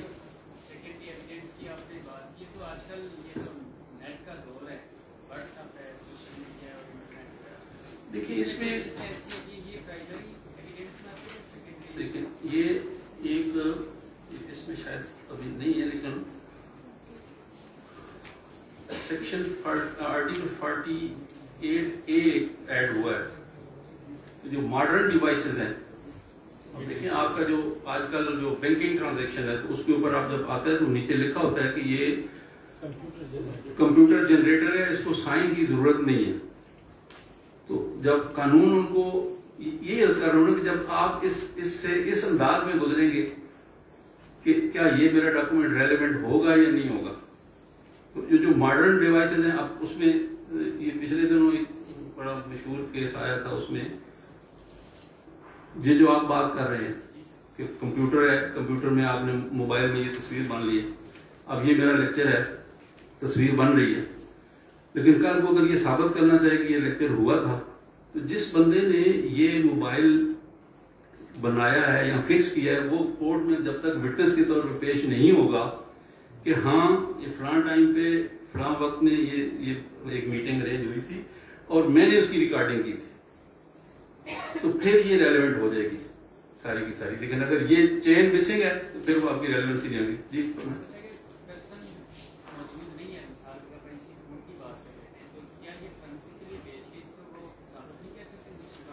لیکن اب وہ تو سارے اگر موڈز میں کہہ رہا ہوں نا کہ یہ سارے جو آپ کو ریلیونسی اور فیکٹس کے حوالے سے جو چیزیں آ رہی ہیں ان سب کو جب تک آپ ان کو مطلب ایک وائڈ ہے نا قانون، بڑی وسیع چیز ہے، اس کو آپ پرٹیکولر پن پوائنٹ کر کے ہارڈ اینڈ فاسٹ رول کسی ایک چیز کے لیے بھی آپ نہیں دے سکتے. یہ فرمائیں آپ. اگر یہ والا جو ریکارڈنگ ہوئی ہے آپ کی پرمیشن کے بغیر ہوئی ہے، like if it's done without your consent, تو پھر بھی یہ ایڈمیسیبل ہوگا یا نہیں؟ نہیں، وہ لیکن اب اس میں ایسی بات ہے میری کنسنٹ کے بغیر ہو رہی ہے، مطلب جو آپ اس بات کو کر رہے ہیں کہ لوگ جو خفیہ ریکارڈنگ کر لیتے ہیں، ایسی ریکارڈنگ جو میری ایسی سٹیٹمنٹ جو میرے خلاف پڑھی جا سکتی ہے، میرے خلاف پڑھی جا سکتی ہے، میرے خلاف استعمال ہو سکتی ہے، لیکن وہ میری کنسنٹ کے بغیر ریکارڈ کی گئی ہے تو پھر وہ ایڈمیسیبل ایویڈنس جو ہے نا وہ نہیں ہوگی کوئی بھی ایسی ایویڈنس. جیسے کنفیشن کے حوالے سے آتا ہے، لیکن آپ کو سی آر پی سی دیکھیں گے تو سیکشن 537 میں ایک وہ وعدہ معاف گواہ والی بات آتی ہے. وعدہ معاف ایک کو ایکیوزڈ ہے، وہ ساری کی ساری ٹرانزیکشن میں شامل ہے، اور اب وہ کہتا ہے کہ میں سچ بتاؤں گا، لیکن اس کو گورنمنٹ پیٹرن دے دیتی ہے 537 سی آر پی سی میں کہ ٹھیک ہے ہم آپ کو دے دیں گے. حالانکہ وہ اس کو مطلب عدالتیں جب اس کو دیکھتی ہیں تو کہتی ہیں کہ یہ بہت ہی بے اعتبارہ آدمی ہے، اس کی ایویڈنس بھی اس طرح جب تک اس کے ساتھ سپورٹنگ ایویڈنس نہ ہو تو یہ اس آدمی کو بلیو نہیں کیا جا سکتا کہ جب جرم کر رہا تھا اس کے ساتھ تھا، اور جب جرم سے جان چھڑانے کے لیے یہ اس کے خلاف گواہ بن گئے. اب اس کے اچھا پھر وہ والی سٹیٹمنٹ کہ میرے خلاف تو وہ ساری باتیں کہے جا رہا ہے، لیکن اس ٹرانزیکشن میں اپنے آدمی اپنی سکن جو ہے نا وہ سیو کرنا چاہتا ہے، جس کو ٹیکنیکل ٹرم میں ایکسکلپیٹری سٹیٹمنٹ کہتے ہیں. کنفیشن یعنی انکلپیٹری ہوگی، اپنے آپ کو بھی ساتھ پوری طرح انوالو کر رہا ہوگا کہ ہاں میں نے بھی یہ کیا تھا، میں نے بھی یہ کیا تھا، ہم سب نے مل کے یہ کیا تھا، تو پھر تو اس کی ایویڈنس مانی جائے گی. لیکن اگر وہ اپنی سکن کو سیو کرنے کے لیے سائڈ پہ کرتا جا رہا ہے اور ساتھ کہہ رہا ہے کہ ان سب نے یہ کیا تھا، تو پھر اس کی اسٹیٹمنٹ جو وہ ایڈمیسیبل ایویڈنس نہیں ہوگی. اسی طرح پولیس والا کہتا ہے جی کہ میرے سامنے اس نے کنفیشن کیا تھا، تو پولیس کے سامنے انڈر کسٹڈی فری ہے، تو مطلب پھر جو کنفیشن ہے اس کی دیکھیں ادروائز ریکوائرمنٹ عدالت لا نے دی ہے. 164 ہے کہ کنفیشن جو ہے نا وہ ریکارڈ کون کرے گا، 161 کی سٹیٹمنٹ ہوگی، 164 کی ہوگی، لیکن 164 کی سٹیٹمنٹ ریکارڈ کرنے کے لیے 364 میں پروسیجر دیا گیا سارا کہ اگر اس کی ریکوائرمنٹ پوری نہیں ہوگی تو 164 کی ایویڈنس جو ہے وہ انیڈمیسیبل ہو جائے گی. یعنی اس میں 364 میں کیا ہے کہ اس کو بتایا جائے گا کہ آپ کی کوئی پابندی نہیں ہے، آپ یہ بیان دینے کے پابند نہیں ہیں، اب نہ دیں تو آپ کو کچھ نہیں کہا جائے گا. دوسری بات کو بتایا جائے گی کہ کل یہ بیان جو آپ دے رہے ہیں یہ آپ کے خلاف بھی استعمال ہو سکتا ہے. یہ ساری چیزیں اس کو جو ہے نا کلیئر کر کے اس کے باوجود اگر وہ 164 کی سٹیٹمنٹ ریکارڈ کرواتا ہے پھر وہ سٹیٹمنٹ جو ہے ایڈمیسیبل ایویڈنس ہو جائے. سر یہ جو بھی ریسنٹلی آڈیو لیکس والا کیس تھا، اس میں سورس کا نہیں پتہ چلا کہ یہ کس بندے نے جو بھی ہے نا بنائی ہے آڈیو لیک کس نے، تو وہ کیس ختم نہیں. تو اس کا دیکھیں نا اب یہ ہمارے یہاں جو پوزیشن آ گئی ہے نا، ایک ہے میڈیا ٹرائل، ایک ہے ایکچوئل ٹرائل. تو میڈیا میں تو آپ کسی کو بدنام کر سکتے ہیں، لیکن جب ایکچولی اس طرف جائیں گے تو جب تک آپ کا اس کا سورس آف جنریشن نہیں ہوگا. ویسے جو کرمنل اوفینسز ہیں اس میں ایک بندہ آ کے کہتا ہے جی کہ مجھے یہ، چونکہ مخبر جو ہے نا مخبر، وہ آپ نہیں پوچھ سکتے کسی سے کہ آپ کا مخبر کون تھا. یہ اس میں سر اگر کوئی پیشنٹ ہے وہ کوئی مائنر انجری یا کسی وجہ سے ہاسپٹل جاتا ہے یا کسی بھی میڈیکل ٹریٹمنٹ کے لیے، وہ اس کو ٹریٹمنٹ دیتے ہیں اور اس کے سائڈ افیکٹ پہ اس کی لیٹ سپوز اس کا کوئی آرگن باڈی آرگن ضائع ہو گیا یا ان سیویئر کیس اس کی ڈیتھ ہو گئی.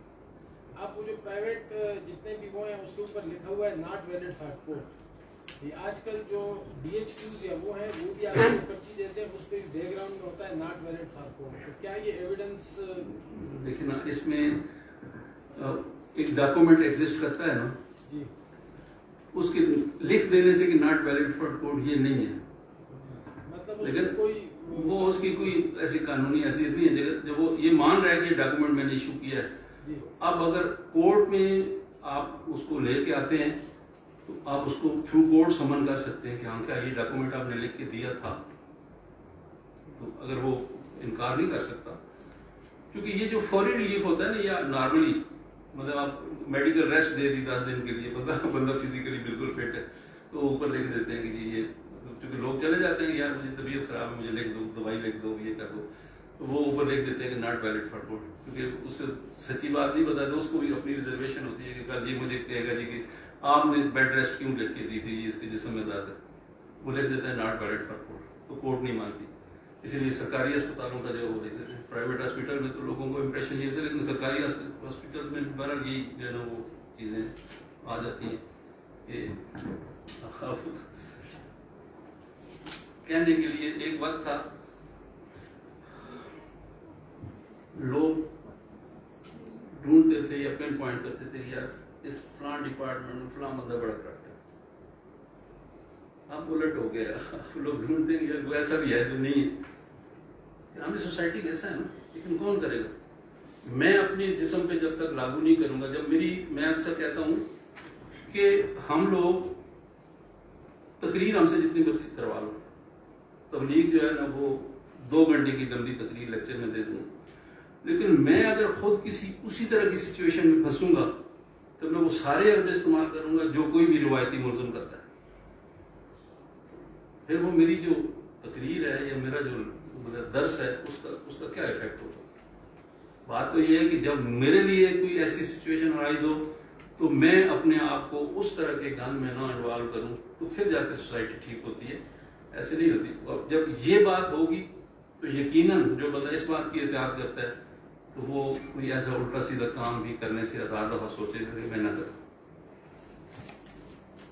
جی آپ پہلے آپ نے like in the beginning you mentioned about HUD offences like where G applies, for example theft, and but in Pakistan the punishment for theft is not amputation of hands or any organ. وہ اسی لیے نہیں تو ہے. اس میں then do you still require Muslim witnesses or can the witnesses be anybody then? Because it's not HUD that's applying, so can the witness, is the religion requirement still valid or not? یہ جو آپ کا ہے نا حدود laws, اس سے پہلے یہ 79 میں فرسٹ ٹائم آئے جو اسلامک لاز ہے, اس میں پروہیبیشن آ گیا, حدود لاز آ گئے, انفورسمنٹ آف حد آ گیا, زنا آرڈیننس آ گیا, قذف آرڈیننس آ گیا, یہ سارے جو ہے وہ یہ 79 میں آئے. اس سے پہلے نارمل PPC تھا, اور PPC میں ایسی کوئی ریکوائرمنٹ نہیں تھی. اب چوری کی سزا جو اوفینسز اگینسٹ پراپرٹی ہے آرڈیننس 1979, چوری کی سزا کے لیے سیکشن جو پرووائڈ کیا گیا وہ سیکشن 14 ہے, لیکن اس سے پہلے سیکشن 13 میں اس کا نصاب دیا گیا کہ سیکشن 14 اپلائی کرنے کے لیے آپ کو کون سی بیسک ریکوائرمنٹ ہونا, اور وہ یہ جو میں نے بتائی ہے کہ 2 گواہ ہوں گے, نصاب ہوگا, یعنی آپ 5 روپے کی چیز جو ہے وہ اگر چوری ہوگی تو اس پہ حد نہیں لگے گی. بٹ حد لگتی ہے ابھی پاکستان میں, دیکھیں نا پروو کریں گے تو لگے گی نا. مطلب اسلام نے, اب یہ بات سے سمجھ لیں کہ اسلام نے جہاں سزائیں, میں 1 منٹ, اسلام نے جہاں سزائیں اتنی سخت رکھی ہیں نا, تو ان کا پروف بھی اتنا ہی سخت رکھا ہے کہ اگر اس لیول پہ آ کے پروف دیں گے تو پھر جا کے سزا وہ نافذ ہوگی, ادروائز نہیں ہوگی. اس طرح حرابہ ہے تو حرابہ میں بھی اس کی سیکشن 7 میں حرابہ ہے تو سیکشن 6 میں اس میں صاف دیا گیا کہ کتنی اماؤنٹ کا ڈکیتی ہوگی اور اس میں 2 گواہ ہوں گے تو پھر حرابہ لگے گا, ادروائز نہیں لگے گا. اور بے شمار سارے کیسز ہوتے تھے, اب تو انہوں نے مطلب اس کو پریکٹیکلی ابنڈنٹ کر دیا حدود لاز کو, نارمل PPC میں ہوتے ہیں, لیکن پولیس والے حرابہ, چونکہ حرابہ از ٹرائبل بائی سیشن جج, normal offence 392 that is tribal by magistrate, تو پولیس والے اس میں حرابہ کا اوفینس ایڈ کر دیتے تھے. بیل سٹیج پہ یہ عدالت اس کو فیصلہ کر دیتی تھی. اب بیل موو کریں گے سیشن جج کے پاس, وہ دیکھے گا اس FIR کے کنٹینٹس کو کہ 2 گواہ نہیں ہے, اس نصاب پورا نہیں ہے, تو وہ ادھر ہی فیصلہ کر دیتا ہے کہ اس میں حرابہ اٹریکٹ نہیں کرتا، آپ نعرہ کو پھیل دیتے. اور ان سب جو حدود لاز ہیں اس میں یہ بات لکھی ہوئی ہے کہ اگر یہ نصاب پورا نہیں ہوتا تو اب یہ نہیں ہوگا کہ ایف آئی آر ہی نہیں ہوگی. اس میں کیا ہے کہ اس کی سزا جو ہے نا وہ نارمل جو پی پی سی کے اوفینسز ہیں، چوری کی سزا 379 تھی تو اس میں دی جائے گی. حرابہ کی سزا اگر ڈکیتی ہوگی، مرڈر ہو گیا تو 392 ہے، اس میں سزا دی جائے گی. مطلب وہ حرابہ کی سزا، مطلب سزائیں اپنی جگہ پی پی سی میں ہوں گی. لیکن اب آپ کہتے ہیں حدود آرڈیننس ہے جس میں زنا کے لیے، اس کے لیے دیکھیں نا 4 گواہوں کی پابندی لگائی. اب اس میں بہت سارا کنفیوژن کریٹ کیا جاتا ہے کہ خاتون کے ساتھ زیادتی ہے تو بیچاری 4 گواہ کہاں سے. یہ بات اس کو ڈفرینشیٹ کریں آپ کہ یہ 4 گواہ لانا اس کی ذمہ داری ہے جو کسی پہ الزام لگا رہا ہے. ایک خاتون اور مرد پہ ایک بندہ الزام لگا رہا ہے کہ میں نے ان کو اس آبجیکشنیبل حالت میں دیکھا، اس کے لیے پابندی ہے کہ وہ 4 گواہ لائے. اگر نہیں لاتا تو قذف کے لیے تیار ہوتے، اسی کوڑے کھائے. لیکن اگر کسی خاتون کے ساتھ زیادتی ہوتی ہے تو اس کو کبھی کوئی پابندی نہیں ہے کہ وہ اس کی سولیٹری سٹیٹمنٹ جو ہے نا، اور آج کل جو ماڈرن ڈیوائسز آ گئے ہیں اس کو میڈیکل ہو جاتے ہیں، تو اس کی solitary statement is sufficient to convict the accused. تو یہ 2 چیزوں کو مکس کر دیا جاتا ہے کہ عورت کہاں سے، مطلب وہ ایک عورت کہاں سے 4 گواہ ہے. بھائی عورت گواہ نہیں، وہ وکٹم ہے، وکٹم کو کوئی کسی اور گواہ کی ضرورت نہیں، وہ خود اپنی سٹیٹمنٹ دیتی. اور پھر ہماری سوسائٹی میں عدالتیں اس کو ریکگنائز کرتی ہیں کہ ینگ لیڈی جو ہے وہ کیوں اپنے آپ کو ایسے الزام میں انوالو کرے گی اگر اس کے ساتھ زیادتی ہوئی ہے. تو وہ اس کو پریزمپشن کے طور پہ بھی عدالتیں ہماری لیتے ہیں کہ اگر اس نے اتنی بڑی بات اپنے بارے میں آگے کہہ دی ہے تو یہ ٹھیک کہہ رہی ہے. اگر اور گواہ نہیں دیا تو ٹھیک ہے، ملزم اس کو اگر ملزم کے لیے ایک جی بیٹا دیکھیں نا، اس کا تو پھر تو معاملہ اللہ کے اور اس کے درمیان ہے. اگر آپ جھوٹ، ہمارے عدالتوں میں کتنے لوگ روزانہ مطلب وہ اس طرح کی بات کرتے ہیں. مطلب عدالت میں اپنی پریکٹس میں یہ بھی دیکھا کہ وہ بندہ پتا تھا اس کو جھوٹا ہے. اب عدالت میں اس وقت جو حلف تھا، حلف بھی ہمارا چینج ہوتا رہا. بہت پہلے حلف ہوتا تھا کہ میں جو کچھ کہوں گا اپنے ایمان سے سچ کہوں گا. اب وہ واپس آیا تو گلٹی کانشیس تو ہوتا ہے بندے کے اندر کہ میں نے غلط بات کی ہے. تو آگے کہتا ہے جی کہ میں نے تو وہاں یہ کہا تھا کہ میں جو کچھ کہوں گا عمران سے سچ کہوں گا. اب ہم معاذ اللہ ہم اللہ تعالیٰ کو اندھا بھی سمجھتے ہیں، بہرا بھی سمجھتے ہیں کہ عمران سے، حالانکہ ایمان جو ہے مطلب میں کہتا ہوں کہ اور کسی بھی حلف سے یہ سب سے بڑا حلف ہے کسی بھی کے لیے. یہ اس ایمان کی وجہ سے میں قرآن کو مانتا ہوں، اس ایمان کی وجہ سے میں فرشتوں کو مانتا ہوں، اس ایمان کی وجہ سے میں اللہ کو مانتا ہوں. یہ ایمان ہی ہے جس کی وجہ سے مانتا ہوں، ورنہ باقی چیزیں تو نہیں ہے، پھر کوئی چیز نہیں ہوتی. تو اگر اس پہ بھی کوئی اگر کمپرومائز کر کے کرتا ہے پھر اس کے لیے پھر دیکھیں قرآن مجید میں بھی الفاظ ہیں، خود نبی صلی اللہ علیہ وسلم نے فرمایا کہ تم اپنی چرب زبانی کی وجہ سے مجھ سے غلط فیصلے نہ کروا لیا کرو. اب یہ بات ایک ایسی ہے کہ چرب زبانی کی وہی جو آپ بات کہہ رہے ہیں، بڑا بات ہونی ہے، بڑی چیزوں کی ایکسپلینیشن ایسے خوبصورت انداز دیتا ہے کہ سننے والے کو وہ یقین کرنے کی بات کرتی ہے. اب خود نبی کریم صلی اللہ علیہ وسلم کی زبان سے یہ بات آنا، یہ مطلب آپ کی ہر بات کی ملٹی ڈائمینشنل اس کی انٹرپریٹیشنز ہوتی ہیں. اب نبی صلی اللہ علیہ وسلم کے پاس تو ڈیوائن فیسلٹی موجود تھی کہ کوئی اگر کوئی اس طرح کی بات کرے تو اللہ تعالیٰ وحی کے ذریعے بتا دیتے تھے کہ یہ بات جھوٹ ہو رہی ہے. لیکن آپ ہمارے لیے اسوہ بھی ہیں. آنے والے جو لوگ ہیں، ججز ہیں، ان کے لیے یہ مثال ہے کہ ان کے پاس تو ایسی سہولت نہیں ہے، لیکن ان کے لیے پھر آپ کا یہ کہنا کہ جو فائل پہ گواہ آ گئے ہیں، جو سٹیٹمنٹس آ گئی ہیں، آپ اس کے مطابق فیصلہ کرو. آپ اپنا پروو نہیں کرتے پھرو گے کہ یہ بندہ جھوٹا ہے، یہ سچ ہے. یہ پروو صرف جو ہے حدود کے کیسز میں ہے، تزکیت و شہود والا کہ جو اگر کوئی زنا کا الزام کسی پر لگاتا ہے تو اس میں جو گواہ 4 ہیں وہ ان کے لیے یہ پری کنڈیشن ہے. وہ جو 4 گواہ ہیں وہ تزکیت و شہود کے پورے، یعنی ان کے خلاف کبھی ایسا نہ ہو کہ معاشرے میں وہ انہوں نے برائی کی ہے، جھوٹ بولا ہے، کسی کے ساتھ زیادتی کی ہے. مطلب یہ تزکیت و شہود کے جو بنیادی شرائط ہیں اس پہ پورا ہوتا ہے، تب ان 4 گواہوں کی اسٹیٹمنٹ مانی جائے گی، ادروائز نہیں مانی جائے گی. سر یہ کم سے ایک اور سوال مجھے یاد آ گیا کہ اگر سپوز گواہ جو ہے وہ عدالت کو بتا دیے کہ جی کے خلاف کام 4 وٹنس ہمیں کورٹ کو دے دیے جی، بعد میں وٹنس ہی کورٹ میں آ رہے ہیں، پہلے انہوں نے مان لیا جی. دیکھیں نا یہ وہ بات پھر وہی چلی جائے گی.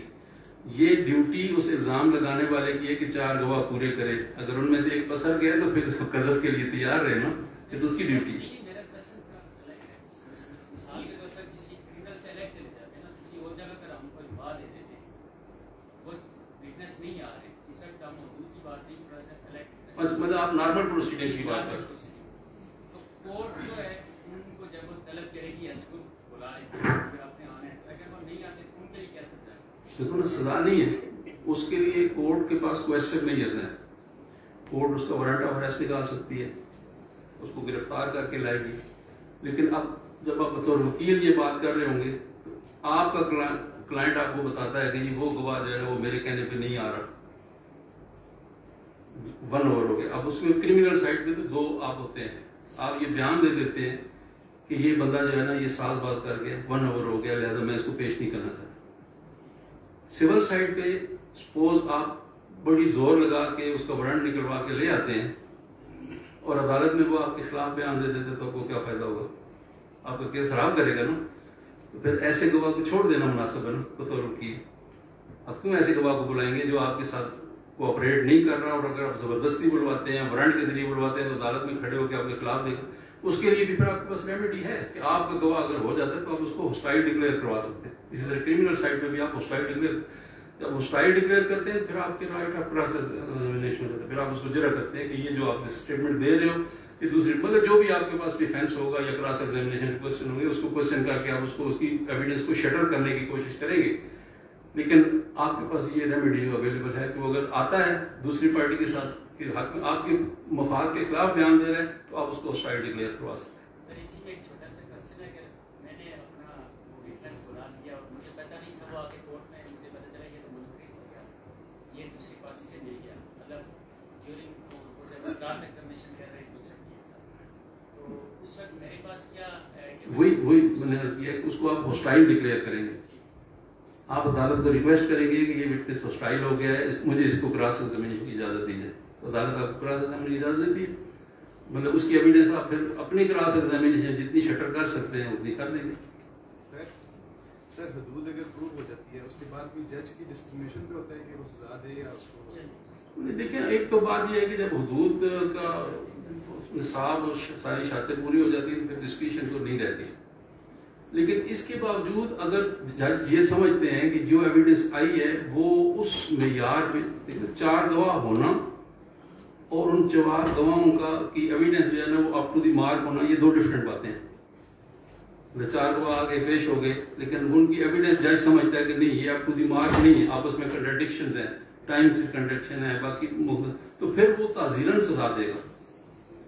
مطلب اوفینس تو ثابت ہو رہا ہے لیکن اس کے اوپر حد نہیں لگے گی, پھر تعزیر ہوگی. اور وہ مطلب کوئی مائنر سزا بھی دے سکتا ہے, 2 سال دے دیتے ہیں, عمر قید دے دیتے, وہ بھی دے, جو بھی قانون میں پرووائڈڈ سزا ہے اس کے مطابق اس کو دے دے گا. منیمم کی بھی حد ہے, میکسیمم کی بھی حد ہے. سر ایک جرم کے اگر 2 سزائیں, جس طرح حدود لاز میں آپ کہہ رہے ہیں کہ چوری کی سزا اور اسی طرح PPC میں بھی ہے, تو جو ملزم کو وہی سزا ملتی ہے نا کہ جو کم سزا ہو, یہ دیکھا جاتا ہے؟ ضروری نہیں. جو اس کا جو پرنسپل ہے وہ یہ ہے کہ جو مائنر اوفینسز ہیں نا وہ مرج ہو جاتے ہیں میجر اوفینسز میں. اب سپوز میں آپ کو مثال دوں کہ ریش اینڈ نیگلیجنٹ ڈرائیونگ جرم ہے, اس کی سزا 2 سال ہے. لیکن ریش اینڈ نیگلیجنٹ ڈرائیونگ جو ہے اس کے زمرے میں کر کے کوئی بندہ جو ہے نا ایکسیڈنٹ سے کوئی بندہ مار دیتا ہے.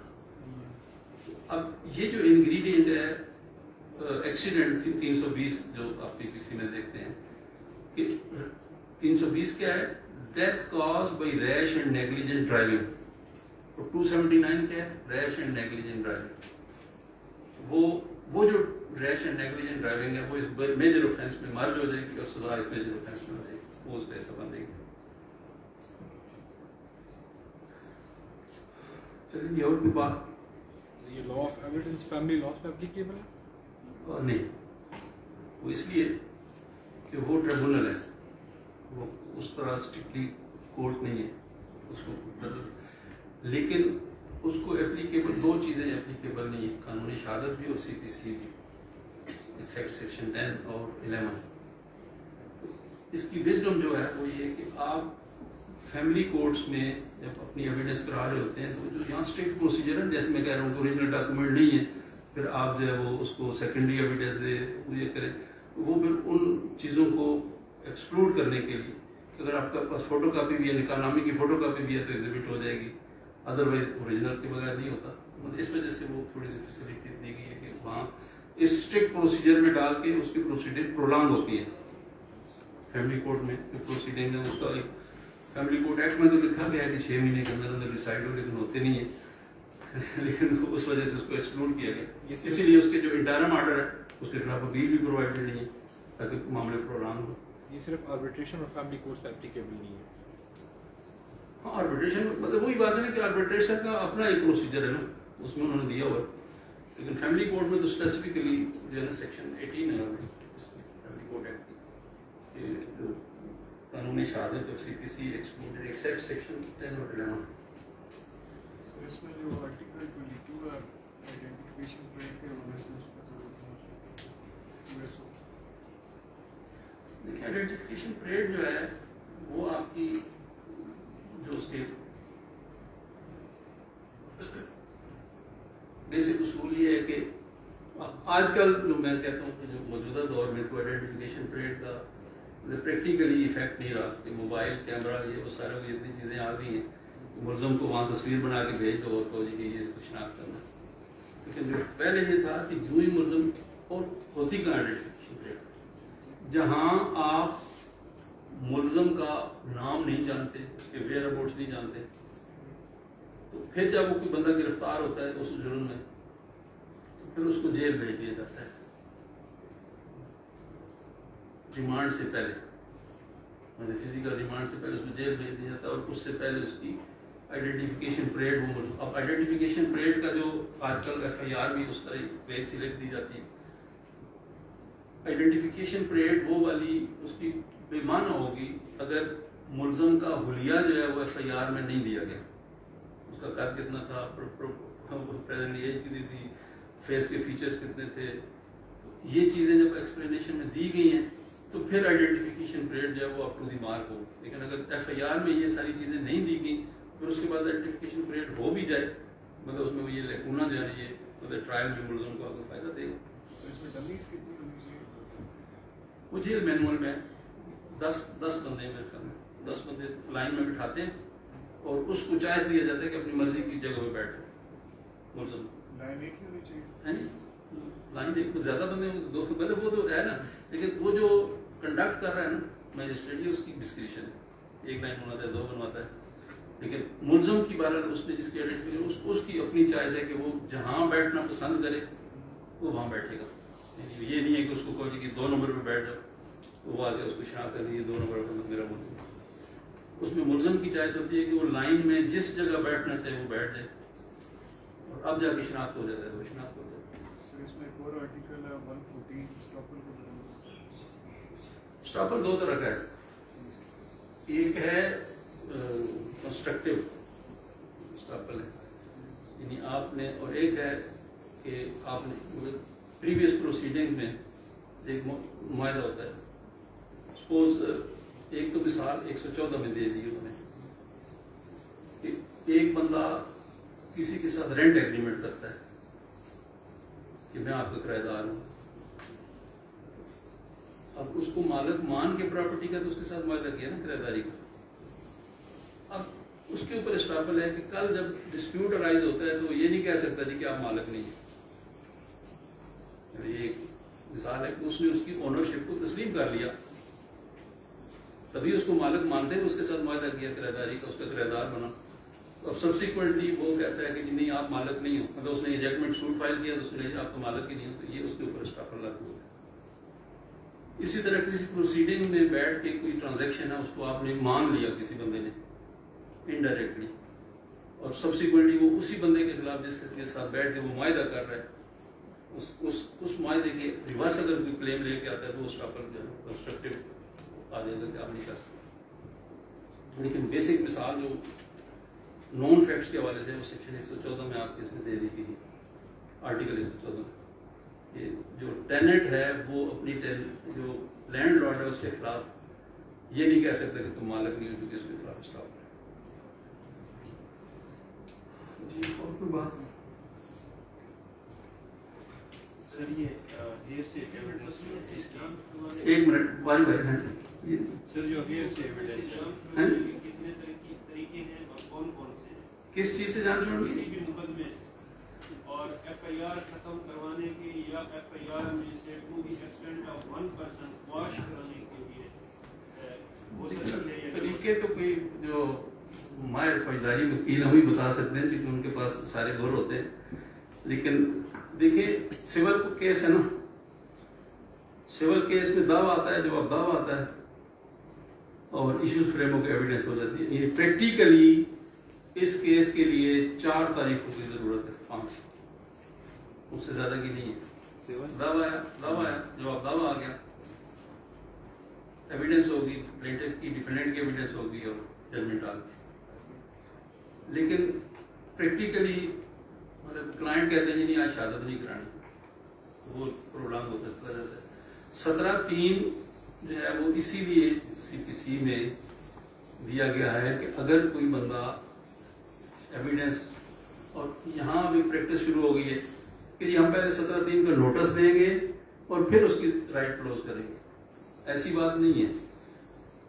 پریکٹس یہ ہے کہ جس تاریخ کو آپ ایویڈنس پیش نہیں کر رہے اس سے پہلی تاریخ آپ کی ریکویسٹ پہ ہونی چاہیے. اگر آپ کی ریکویسٹ پہ ہے اور آپ اپنی وہ ایویڈنس نہیں لائے تو 17(3) پوری طرح اپلیکیبل ہوتا ہے, لگ جاتا ہے. کوئی 17(3) کے نوٹس کی ضرورت نہیں ہے. لیکن یہاں اب ہمارے یہاں مطلب پریکٹس ڈفرینٹ ہے, 20-20 تاریخ کی شادیوں کی ہوتی رہتی ہے. سر ہم نے مطلب 4-5 لیکچر سن چکے ہیں, تو جو بھی آتا ہے وہ کہتا ہے کہ آپ نے پنکچوئل رہنا ہے, ٹائم پہ جانا ہے, تو ججمنٹس پڑھنی ہے. وہ آپ کی اپنی ایک جو ہے نا, میں اس کی مثال ایسے دوں گا کہ پنکچویلٹی کے بارے سے بات کر رہا ہوں. دیکھیں نا ہمارے جو ملک میں جو وکالت کی پریکٹس ہے نا, اگر یورپ کی مثالیں, میں تھوڑا سا ڈفر کرتا ہوں لوگوں سے کہ یورپ میں بہت جلدی انصاف مل جاتا ہے. لیکن وہاں ڈسپیوٹ ہوتا ہے, اس کے بعد اس سے پہلے کورٹ میں اس وقت کیس جاتا ہے جب وکیل اپنا سیٹلمنٹ سے فیل ہو جاتے ہیں. وہ کہتے ہیں جی سیٹلمنٹ نہیں ہو سکتا. اس سیٹلمنٹ میں وہ 6 سال لگاتے ہیں, 2 سال لگاتے ہیں, 2 مہینے لگاتے ہیں.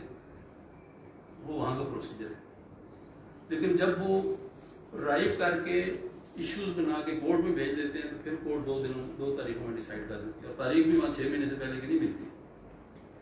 ہمارے یہاں وہ سارا پروسیجر جو وہاں کورٹ میں کیس انٹر ہونے سے پہلے ہوتا ہے وہ سارا کورٹ کرتی ہے.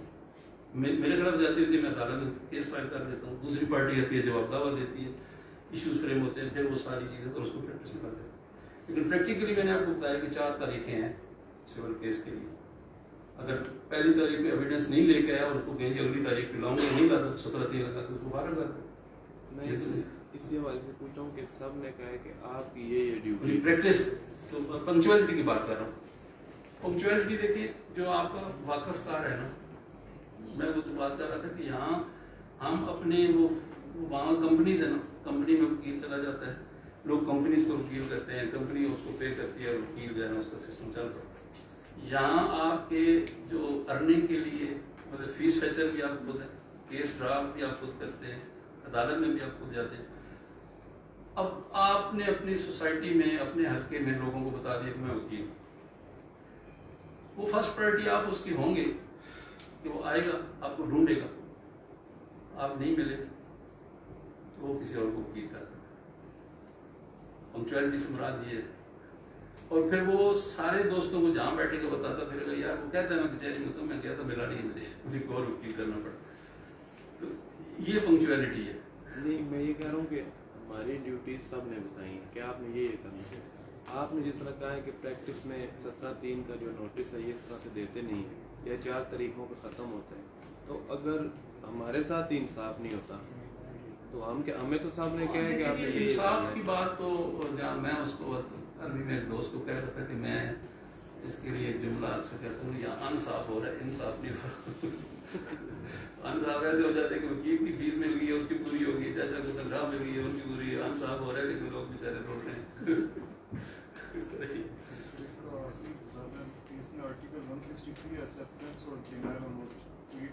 آپ جو اس کی اسپیشل اوتھ کی بات کر رہے ہیں, لیکن اسپیشل اوتھ کے لیے رول یہ ہے کہ آپ کسی کو کمپیل نہیں کر سکتے. پہلی بات تو یہ ہے کہ کرمنل سائڈ پہ وہ ہوتا ہی نہیں, اس کو پار کر دیا. یہاں عدالتوں میں بیل اسٹیج پہ بھی عدالتیں بھی ہماری قرآن اٹھا رہی ہوتی ہے اور پولیس والے بھی اٹھا رہے تھے, مسجد میں بیٹھ کے قرآن اٹھاؤ. 163 کرمنل سائڈ کو چونکہ کوئی بھی ملزم جو ہے وہ قرآن مجید اٹھانے کے لیے تیار ہوگا کہ نہیں میں نے کچھ نہیں کیا, اس لیے انہوں نے اس کو ایکسکلوڈ کر دیا. سول سائڈ پہ جو ہے وہ آپ آفر کرتے ہیں اور ریفرنس دیتے ہیں کہ یہ پرٹیکولر یہ بات اس بات کا حلف اٹھائے تو وہ آپ کے خلاف فیصلہ ہو جائے. اگر وہ اٹھا جاتا تو خلاص ہو جائے, نہیں اٹھاتا ہو جائے. لیکن کسی کو آپ کمپیل وہ کہتے ہیں جی میں نہیں حلف دیتا, میں میرٹ پہ فیصلہ کرنا چاہتا ہوں جو بھی ایویڈنس کی روشنی, لیکن آپ 163 میں کسی کو کمپیل نہیں کر سکتے. ایٹ دی موسٹ اگر کوئی انکار کرتا ہے تو وہ ایڈورس انفرنس ڈرا ضرور ہوگا اس کا کہ یہ اسپیشل اوتھ سے مکر گیا تھا, لیکن اگر ادروائز اس کے پاس اسٹرانگ ایویڈنس ہے وہ اپنی کیس پروو کر جاتا ہے. سر اس کا کیا طریقہ ہوگا, کس کا مطلب اگر ہم اسپیشل اوتھ کے لیے کہتے ہیں کہ یہ بندہ درخواست دیتے ہیں نا 163 کی درخواست دیتے ہیں عدالت کو کہ جناب یہ بندہ یہ ہمارا ڈسپیوٹ ہے, یہ چیزیں اگر عدالت میں حلف پہ آ کے کہہ دے تو میرا کیس بے شک فیصلہ کر دیں. وہ جب اگر آ کے وہی سیم بات اٹھا کے قرآن مجید پہ حلف دے کے وہ دے جاتا ہے تو آپ کے خلاف فیصلہ ہو جاتا ہے.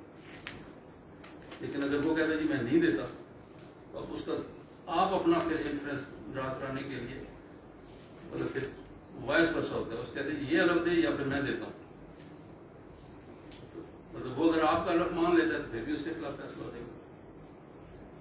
مطلب وہ اپنا نہیں دیتا, آپ کا حلف مان لیتا ہے اس کے خلاف وہ حلف مان لیتا ہے تو آپ کے خلاف. مطلب جو بندہ حلف مان لے گا اس کا, لیکن اگر وہ نہیں مانتا, دونوں پارٹیز نہیں مانتی ہے, ایک جو آفر کرنے والا نہیں مانتا, تو پھر اس کا مطلب یہی ہوگا کہ وہ میرٹ پہ فیصلہ ہوگا ایویڈنس کی. سر ایک چھوٹی سی کنفیوژن ہو گئی ہے سر. حدود کا آپ نے کہا ہے حدود کے نفاذ کے لیے نصاب بنائے. سر اگر حدود کے نفاذ کے لیے پھر گواہوں کی شرط ہے کہ مرد ہونے چاہیے, تزکیۃ الشہود ہونا چاہیے, لیکن وہ نصاب پہ پورا نہ اترے, ان جرائم پہ پھر تعزیراً سزا ہو تو تب خاتون بھی ہو سکتی ہے گواہ, تعزیراً سزا ہو تو ویسے جرم و حدود والی ہی ہوں. لیکن گواہ جو ہے نا وہ آپ دو چیزیں اس کو مکس نہ کریں. گواہ چائس نہیں ہے, مطلب جو اکرس ہے نا وہ اس کا مطلب اس وقت جو موقع پہ موجود ہیں وہ رشتہ دار بھی ہو سکتے ہیں, غیر جانبدار بھی ہو سکتے ہیں, کوئی بھی ہو سکتا ہے. تو جو اس وقت اویلیبل ہے وہ اگر ایویڈنس دے گا تو اس کی بات ہو جائے گی. مطلب اگر ایک خاتون گواہ ہے موقع کی, وہی گواہ ہے, اس کی ایویڈنس قابل قبول ہوگی. اس میں میں اکثر ایک جو صورت مثال کوٹ کرتا ہوں کہ مدینہ شریف میں دو نوجوان خاتون اور لڑکا وہ میاں بیوی کے طور پہ رہ رہے تھے. ایک خاتون آئی, اس نے بتایا کہ یہ میاں بیوی کے طور پہ رہ رہے ہیں, ان دونوں کو تو میں نے دودھ پلایا. اب اس ایک خاتون کی اسٹیٹمنٹ تھی, تو جب معاملہ نبی کریم صلی اللہ علیہ وسلم کے پاس گیا تو آپ نے اس کو نکاح فسخ کر دیا. یہ تو بہن بھائی نکاح ہو ہی نہیں سکتا. ایک خاتون کی اسٹیٹمنٹ تھی نا, اکیلی خاتون کی اسٹیٹمنٹ تھی کہ میں ان کی ماں ہوں, رضائی ماں ہوں دونوں کی, اس کو بھی دودھ پلایا, اس کو بھی دودھ.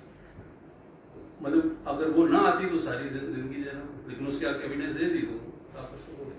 اسی طرح اگر کسی اکرس کی خاتون گواہ ہے, ٹھیک ہے نا, آپ ریپ کی مثال لے لیں, اگر بیٹی یا ماں یا کوئی اس کی رشتہ دار ہے, بہن ہے, اس کو ریپ ہوا ہے, وہ دوسری خاتون وہاں موقع پہ آئی وٹنس کے طور پر موجود ہے, تو وہ ساری بات ہے. لیکن پھر آپ ان دونوں چیزوں کو کنفیوز کر رہے ہیں نا. اکرس وکٹم کی ایویڈنس اور الزام لگانے والے کی ایویڈنس, یہ دو ڈفرنٹ باتیں ہیں. یعنی 4 گواہوں کی پابندی آپ یہ ذہن میں رکھ لیں کہ وہاں ہوگی جب کوئی کسی پہ الزام لگاتا ہے کہ میں نے اس مرد اور عورت کو اس حالت میں اس کے تعلقات میں دیکھا ہے, تو اب اس کو کہا گیا کہ 4 گواہ لو. اور پھر اس میں لیان والی بات جو قرآن کی آئی, اس میں جو بات تھی کہ ایک صحابی آئے, انہوں نے عرض کی یا رسول اللہ میں نے اپنی بیوی کو اس حالت میں دیکھا 5 شخص کے پاس. اس وقت تک لیان والی آیت نہیں آئی تھی. آپ نے اسے کہا کہ اب یہ اور میں یہاں سے چیز ڈرائیو کرتا ہوں کہ یہ الزام لگایا جاتا ہے کہ اسلام میں آنر کلنگ ہے. اسلام میں آنر کلنگ نہیں ہے, یہ ہماری سوسائٹی جو ہے نا یہ اس میں آنر کلنگ کو لوگ مار دیتے ہیں. اگر آنر کلنگ ہوتی تو جس شخص نے آگے بتایا تھا کہ یا رسول اللہ میں نے اپنی بیوی کو اس حالت میں دیکھا تو اس کہتے ہیں اس کو مار کیوں نہیں آئے, نہیں کہا نا. اس کو کہا بھی 4 گواہ لاؤ ورنہ قذف کے لیے تیار ہو جاؤ. اگر اسلام میں آنر کلنگ ہوتی تو آپ اس کو کیوں کہتے کہ 4 گواہ لاؤ. اور وہ صحابی ساری رات روتے رہے اللہ کے حضور کہ میں سچا بھی ہوں لیکن میں کیا کروں. صبح جب آئے فجر کی نماز پہ تمہارا مسئلہ حل ہو گیا, لیان کی آیت آ گئی. 4 قسمیں کھائے گا 4 گواہوں کے برابر. ایک قسم کھائے گا کہ میں نے اس کو دیکھا ہے, دوسری تیسری چوتھی, اور 5ویں قسم کھائے گا کہ اگر میں جھوٹا ہوں تو مجھ پہ خدا کی لعنت ہو. پھر اسی طرح خاتون اگر ریپٹ کرنا چاہتی ہے تو وہ بھی کر دے گی. اگر دونوں ہی قسم اٹھا جاتے ہیں تو اب ان کے نکاح فسخ ہو جائے گا, لیکن سزا کسی کو بھی نہیں ہوگی. کیونکہ دونوں وہ پوچھ رہے تھے کہ اگر کوئی جھوٹی گواہی دے دیتا ہے تو کیا ہوگا. تو پھر اب اس کا معاملہ پھر نبی صلی اللہ علیہ وسلم نے اللہ پہ چھوڑ دیا کہ قیامت والے دن اس کے ساتھ جو سلوک ہوگا جھوٹی قسم کھانے سے گواہی دے. یہ چیزیں جو نا آپ کا مطالعہ جتنا وسیع ہوگا یہ ساری چیزیں اپنی کنفیوژن دور ہوتے جائیں گے. پرابلم یہ ہے کہ ہم صرف سنتے ہیں پڑھتے نہیں ہیں. پڑھی جتنا پڑھی تو آپ کو بہت ساری چیزیں ملیں گی. اور پھر بات کتنا فروٹفل ہوا یہ تو بعد میں آپ آپس میں ڈسکس کریں گے. لیکن یہ مجھے کل تقریباً 4 بجے فون آیا کہ آپ نے صبح بچے سے ٹاپک کرنا ہے قانونی شادی کے ٹھیک. جتنا میرا ایکسپیرینس تھا پرانا تو اس کے دور پہ میں نے اپنی باتیں کر دی, کتنی صحیح ہے کتنی. تو آپ یو آر دی بیسٹ ہے.